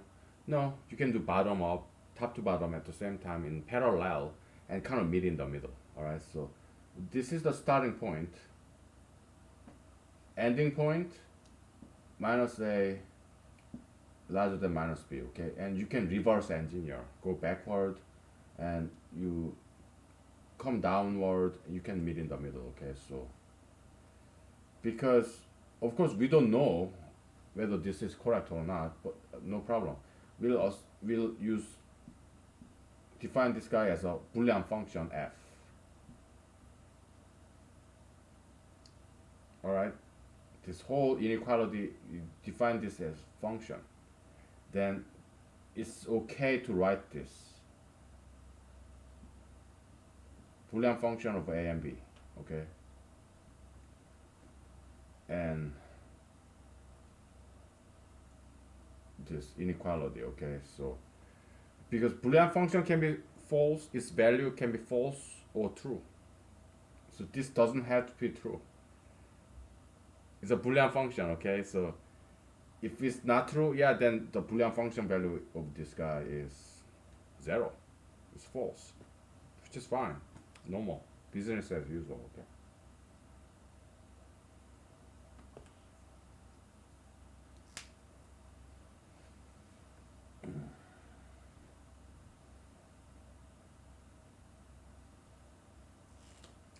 And this guy is same as what, minus b less than minus a, right?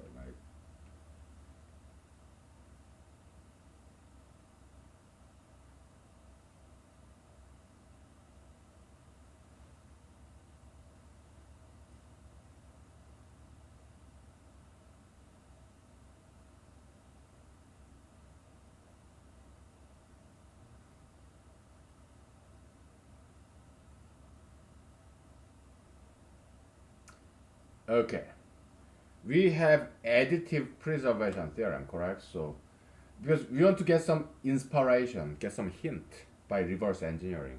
This is where we want to go. So let's step backward, meet in the middle. Okay, so because I got some idea, I got some inspiration from here. You have a is less than b, right? We know that. That's assumption. Okay, so proof.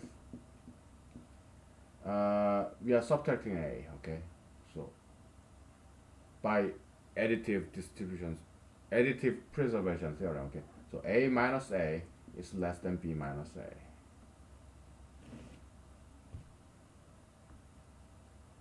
Okay, and then we are subtracting a, right, on either side, both sides, and then you subtract b. So it goes like that, right? You subtract b now. Minus b less than minus a. You subtract b. Minus, okay. Okay? And it's because minus b less than or b minus a, right? Now,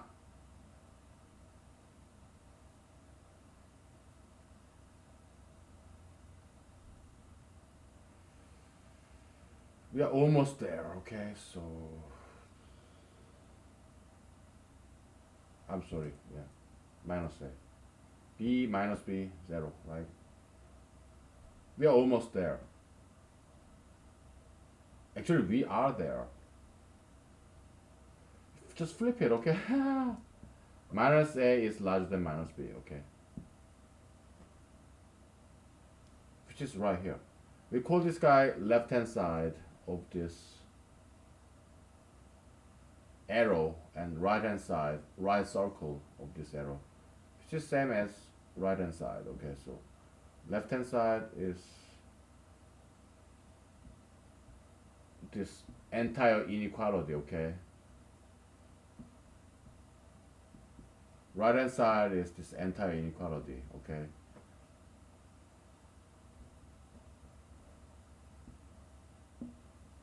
okay.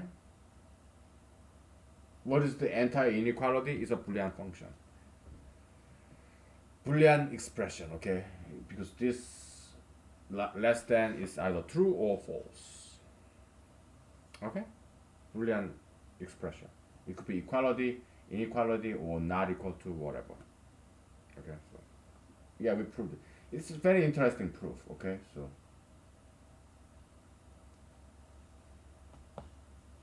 flip theorem.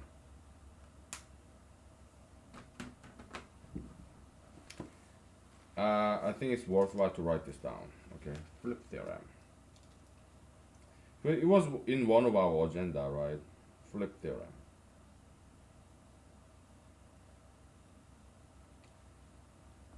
Ay.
What else?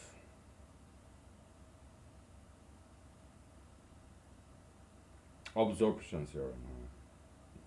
Okay.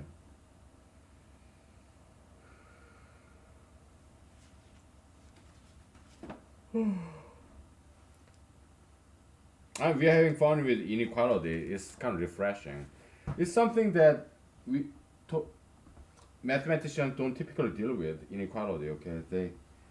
It doesn't come very often. Inequality. Okay. So, but Heisenberg principle is expressing inequality in physics, right? Quantum physics. Yeah. Uncertainty principle. Okay. It's expressing inequality. So it comes up every now and then. Inequality. Okay. So okay. Uh, we can do this. Okay. Left hand side and all this inequality, they're equal. Okay. Equal Boolean expressions. Okay. This inequality is equivalent to this inequality. Just flipping, right? And by what? Constant addition theorem. Let's just call it that. Constant addition theorem. In this inequality algebra. Okay, so you can add same number, same constant on both sides. It preserves the inequality. So constant addition, inequality preservation theorem. Okay, something like that. Long name, amazing result. Yeah, just in this hiring company, manpower company in Wisconsin, radio advertisement. Very catchy.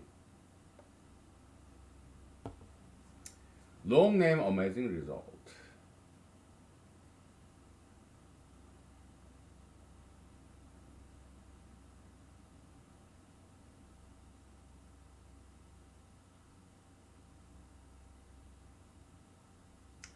Well, let's do one more, okay?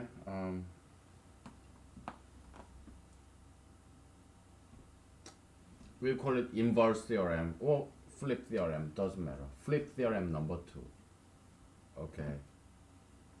Flip theorem of second kind, like a Stirling number of second kind, whatever, right?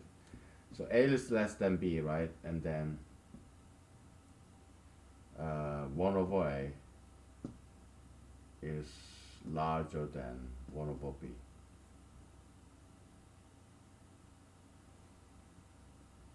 Condition is a and b belongs to integer minus 0. Okay, they are non-negative and non-zero integers. Okay, so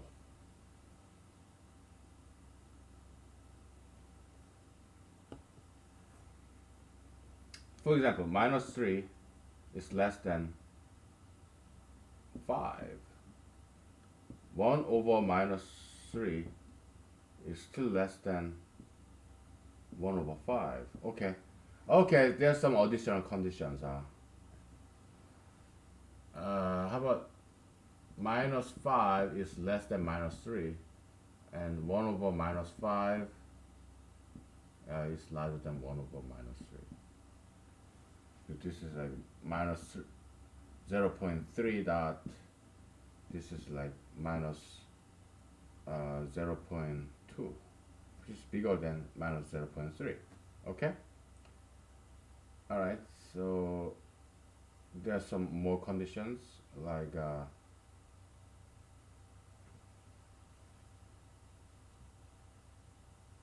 a times b is more than 0. Okay, then we don't even need this guy. So a times b is more than 0, so neither a nor b is 0. And a and b have they're the same, have same signs. A times b is more than 0. It's a very compact expression. Neither a nor b is 0, and also a and b, they have the same sign. It's either they are both positive integers or they are both negative integers. Okay, or it's real numbers, whatever. We don't care about real numbers. We just deal with integers now.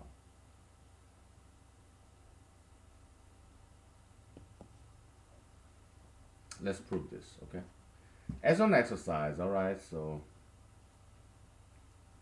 flip theorem. All right.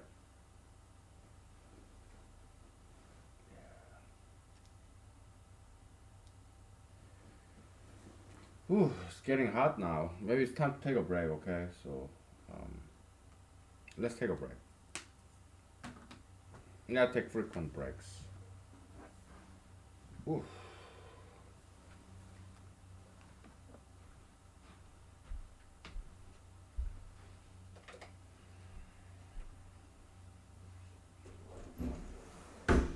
Take 5, please.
You know, we are being very liberal because we are being very charitable. Let's give some love to this neglected area of inequality, minority, right? Equal justice. Okay, let's give them some love.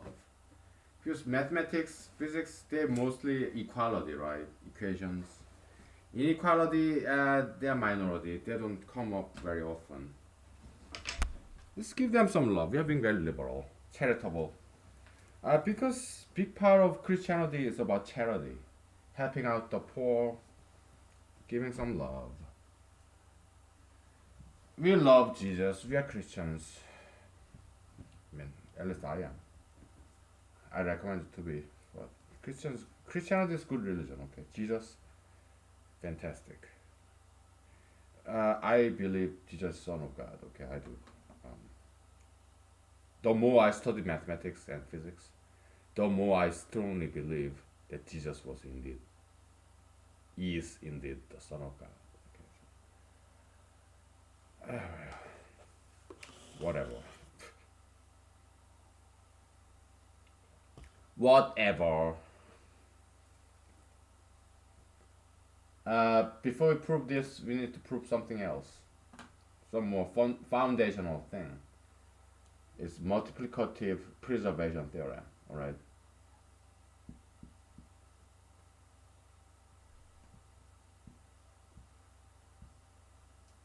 C can be integer or real number. Okay, whatever.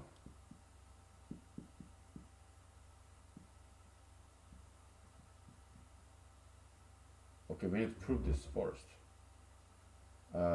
Multiplicative inequality preservation theorem. Alright.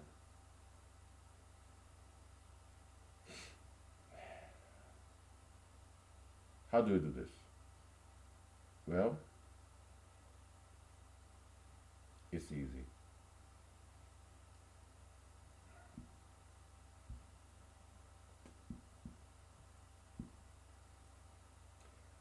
They are real numbers, okay? So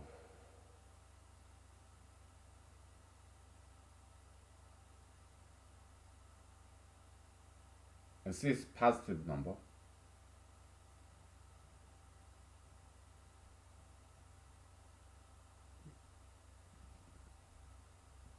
We can express A as just like before, okay? A prime times some number D, okay? We can express B as B prime multiplied by the same number D. Can you believe it? Of course. Why? We can always define some brand new number A prime by dividing A by with D. B prime, we can define B prime as some B divided by some number D, same number D, division, divisor, common divisor, whatever. Yeah, no matter what A and B arbitrary number that they may be. Yeah, we can define A prime and B prime by dividing with the same number D. Of course we can. Why? Well, assuming D is not zero. Okay, so let's say D is positive number. Okay, so yeah, we can divide a number by another number, positive number, right?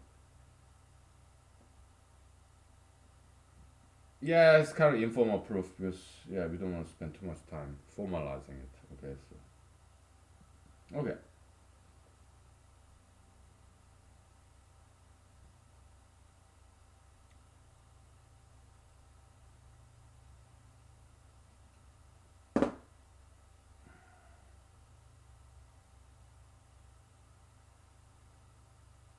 To go from here to there, yeah, well, A is equal to what?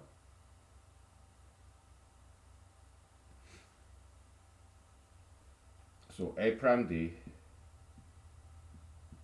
A prime multiplied by D is less than B prime multiplied by D. Okay, that's the left hand side. left hand side is equal to that. Okay?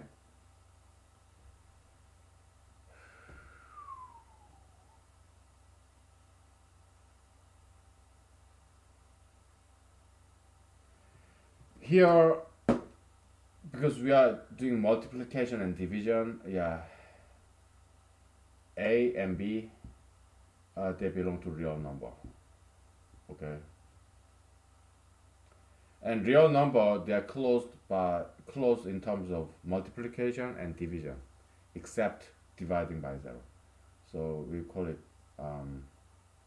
something like real number minus zero, something like that. Okay, so in terms of division. Okay, so we are doing informally. Okay, because we don't want to spend too much time formalizing this. Okay, so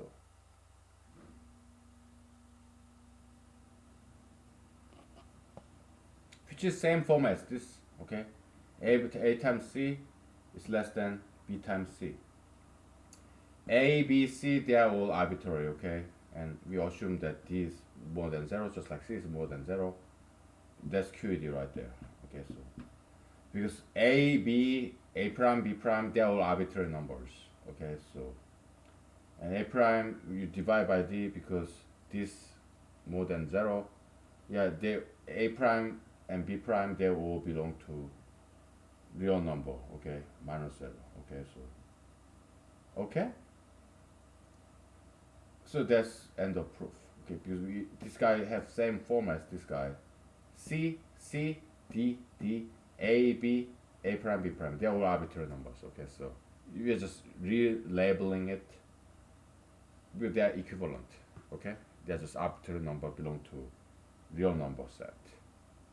Alright, so the real number is closed in terms of operation of multiplication and division. Alright, so that's our proof. Alright. Let me write this down very quick. So many things. We are busy. Can't you see? Which is good. I mean, it keeps us out of trouble, right? Idle hands, that's devil's playground. But when we are busy, we are not drinking and driving, we are not tattooing, piercing, we are not ultra interracialisming, and we are not committing any crime, we are not doing any drugs. We're just drinking vodka at home, doing mathematics. We are not harming anybody. Actually, we are doing better. We are improving ourselves by doing mathematics and contributing to the world by airing this, publishing this. Okay, so multiplicative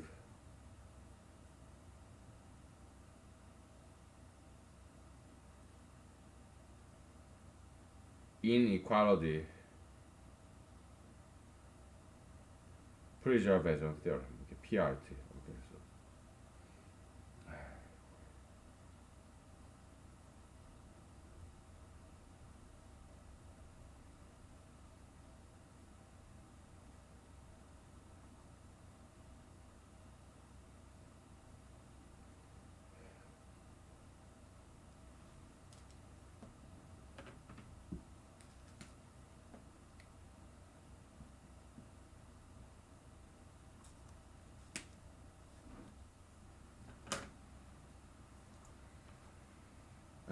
I'm getting hungry now.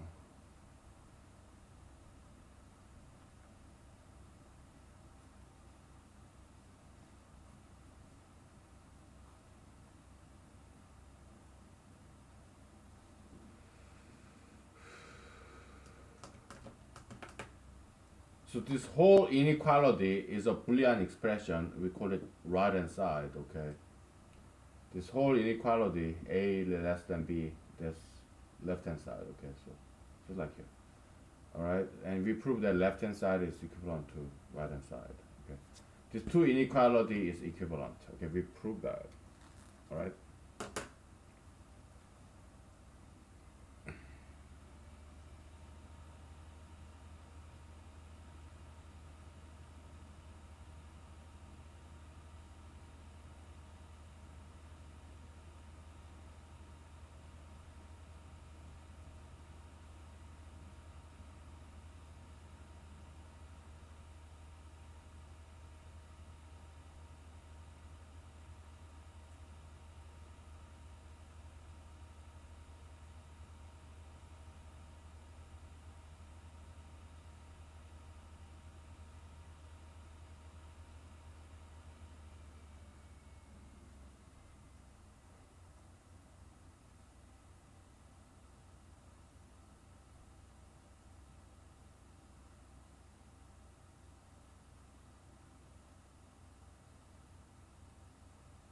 Uh, so we got that. So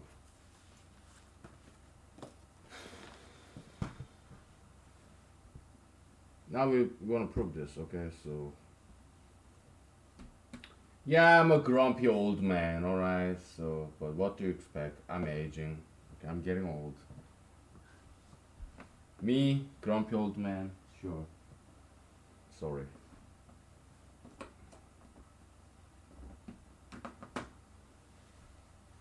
I'm getting old and bold. Okay, so oh well. It's natural course of aging.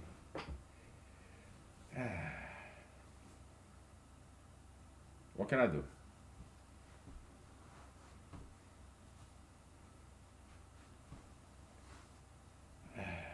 We just gotta make the best of it, right?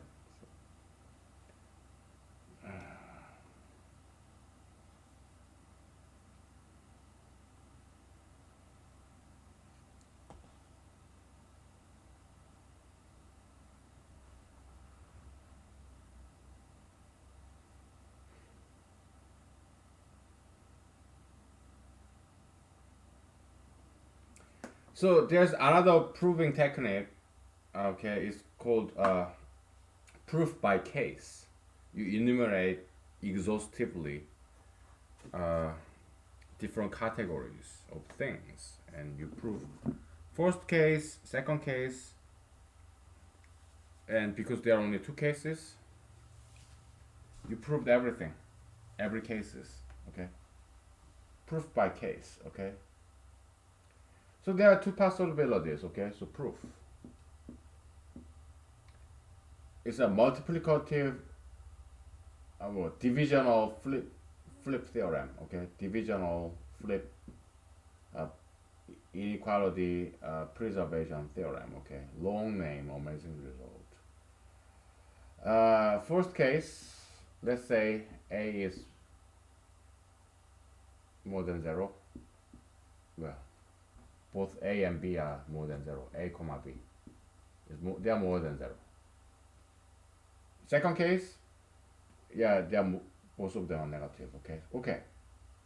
Second case, yeah, we'll do second case later. Okay, so if a and b are more than zero, right? Yeah, by using multiplicative preservation theorem, assume, okay, assume this, then, well, and then we can multiply 1 over a, okay, in both sides, alright? Because they are positive number, it preserves the inequality, multiplicative inequality theorem. We proved that shit, right? So yeah, multiply by 1 over a, so 1 is less than b over a, right? And not only that, you multiply 1 over b, okay?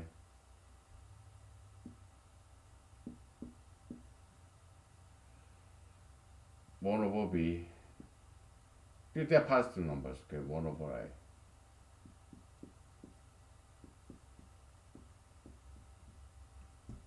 We proved that, okay?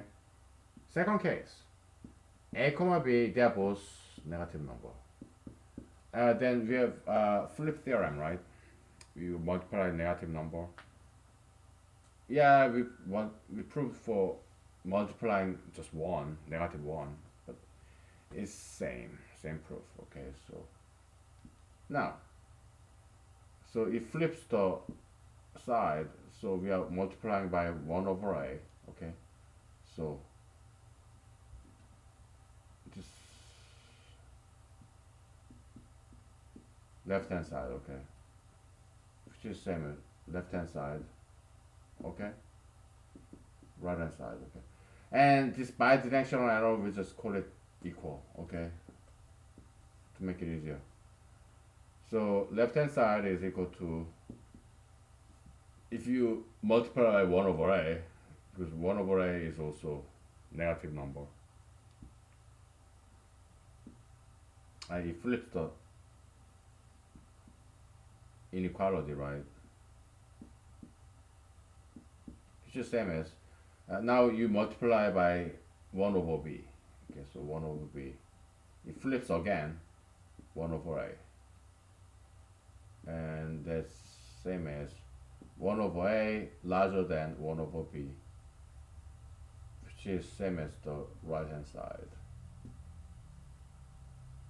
Therefore, by 1 and 2,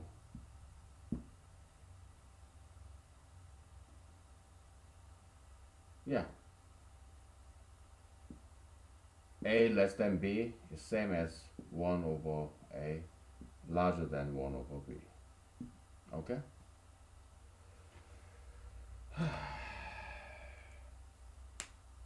Let me write this down. It's handy than the proof. Okay, I like this proof.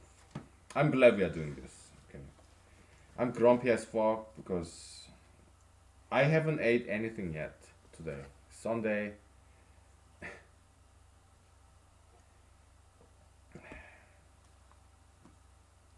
What time is it? I don't know. By now, noon ish.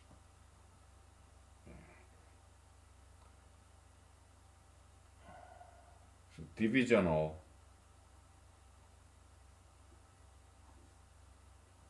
flip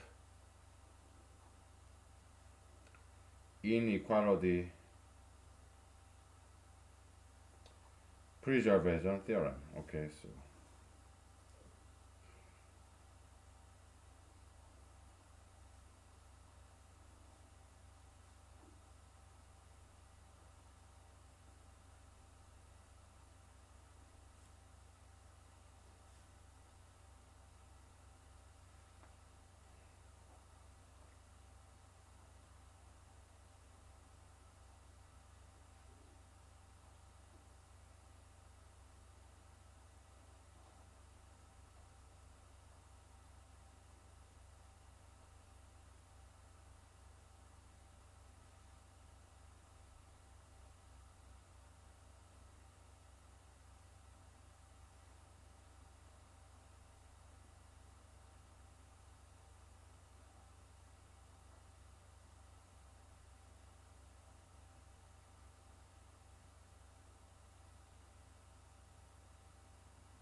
okay.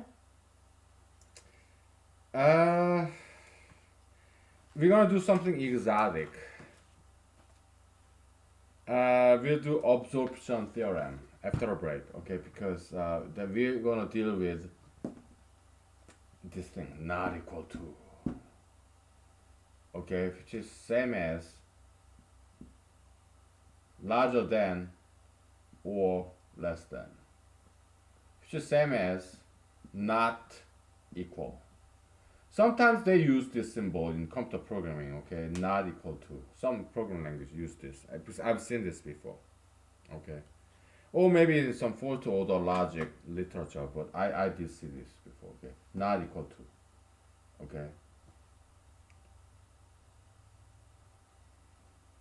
Larger than or less than, okay. So it's something exotic, alright. So we're gonna make some theorem with this. One of them is absorption theorem, or it could be inequality preservation theorem too. That, for example, let's say 1 is not equal to 2, right? This additive inequality preservation theorem, like 1 plus 3 c is also not equal to 2 plus c. So adding, subtracting, multiplied by a non-zero number, yeah, it preserves inequality. Okay. To prove that, yeah, we'll leave it to you. Okay. So, or maybe we'll do a couple. Okay. But absorption theorem is like you multiply that by zero, then it becomes equalized. It's something very powerful. Absorption theorem. Okay. So you multiply by zero. Actually, that's is that grounding theorem? Yeah, we already proved that shit, right? But absorption theorem is this, okay? You have equality, right? One is equal to one, and one is not equal to two, right? You add them together, these two equation, two Boolean expressions, then two is not equal to three. Okay, so that's the absorption theorem. Inequality absorbs equality. Okay, so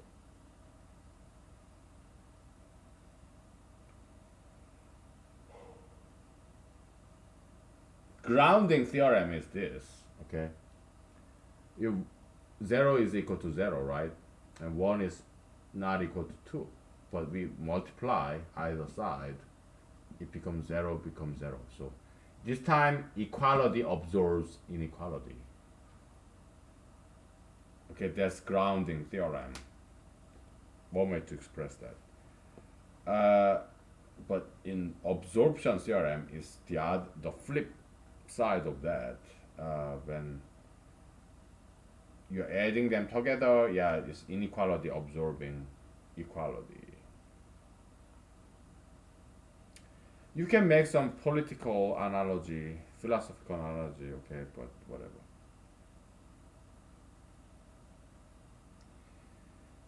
But now I'm just too hungry. Okay, I gotta eat something. Yeah, vodka is a calorie, but it's not quite working. Okay, so I need some food. Maybe I'll just eat some pretzel, huh? Maybe.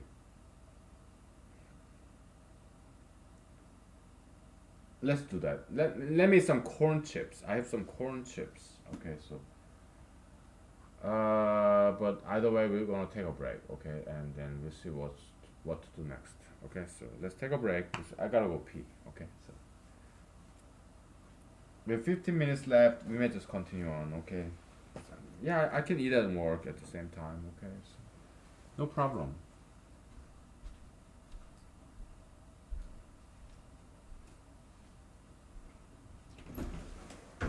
Ah.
Okay, I'm gonna have breakfast. Okay. Let me get some milk. Fresh, not stale. Fresh milk.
Okay, let's have some breakfast, shall we?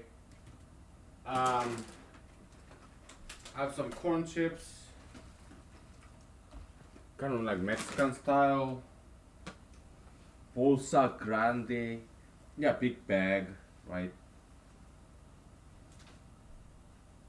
Yeah, I know Spanish. And I don't like using my finger because I don't want my finger to become like oily and sticky. I don't want that, okay?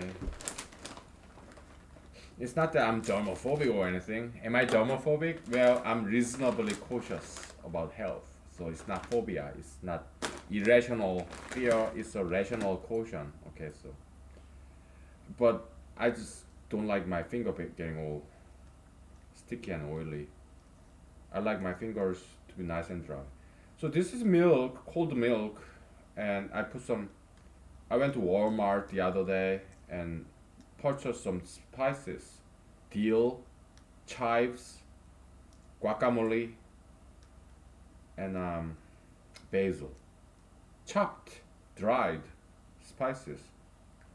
Yeah, it's like soup. Sometimes I microwave it, but now it's kind of hot, so I just eat it, drink it cold. I put some stuff, spices in the milk. Mm, very, very good. Love that. We're gonna take a break from mathematics because we are eating. I am.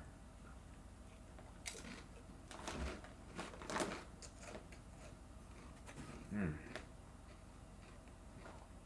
very good.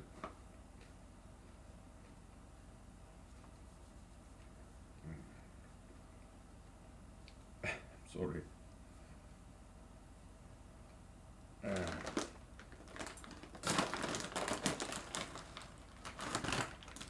Open up, baby. Open your legs and let me in. I'm sorry.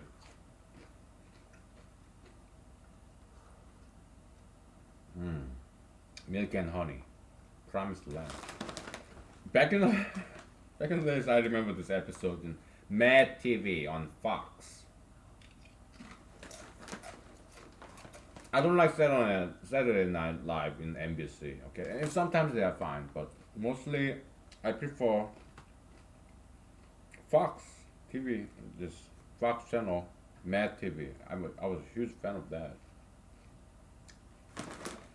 There's this African American actor, African American actresses, very handsome man, beautiful girl.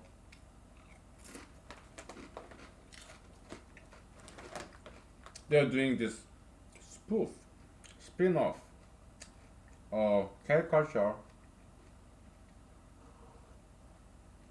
of Bible story, Moses. So this African American gentleman, very talented comedian. Okay, he poses he poses himself as Moses, and there's this African American girl on bed, and he's like Moses dividing the Red Sea. So like open sesame, right? So this beautiful African American girl who is also very very talented comedian. Yeah, Mad TV, okay.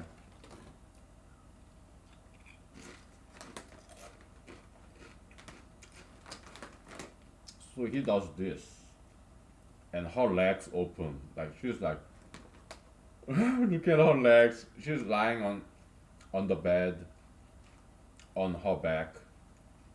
She's like, oh my goodness, my legs are opening. He's magician Moses. He's controlling my legs. He's opening my legs telepathically, telekinesis. And he was like, yeah, finally we arrived to the land of milk and honey. Oh, they are so smart.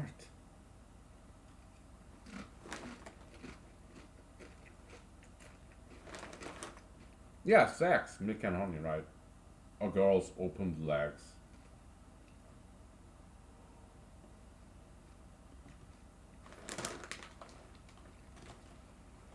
Smart.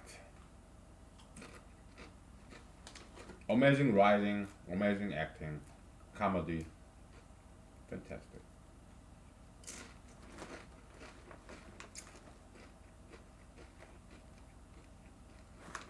Mad TV, I'm a huge fan. I watch those past episodes of Mad TV on YouTube every now and then. Okay, they're great.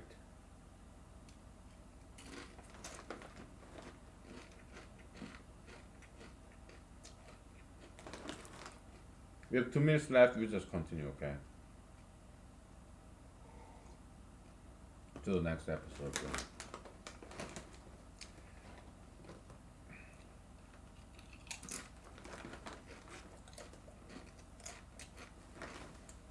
I just stop and restart, okay? So, see you soon.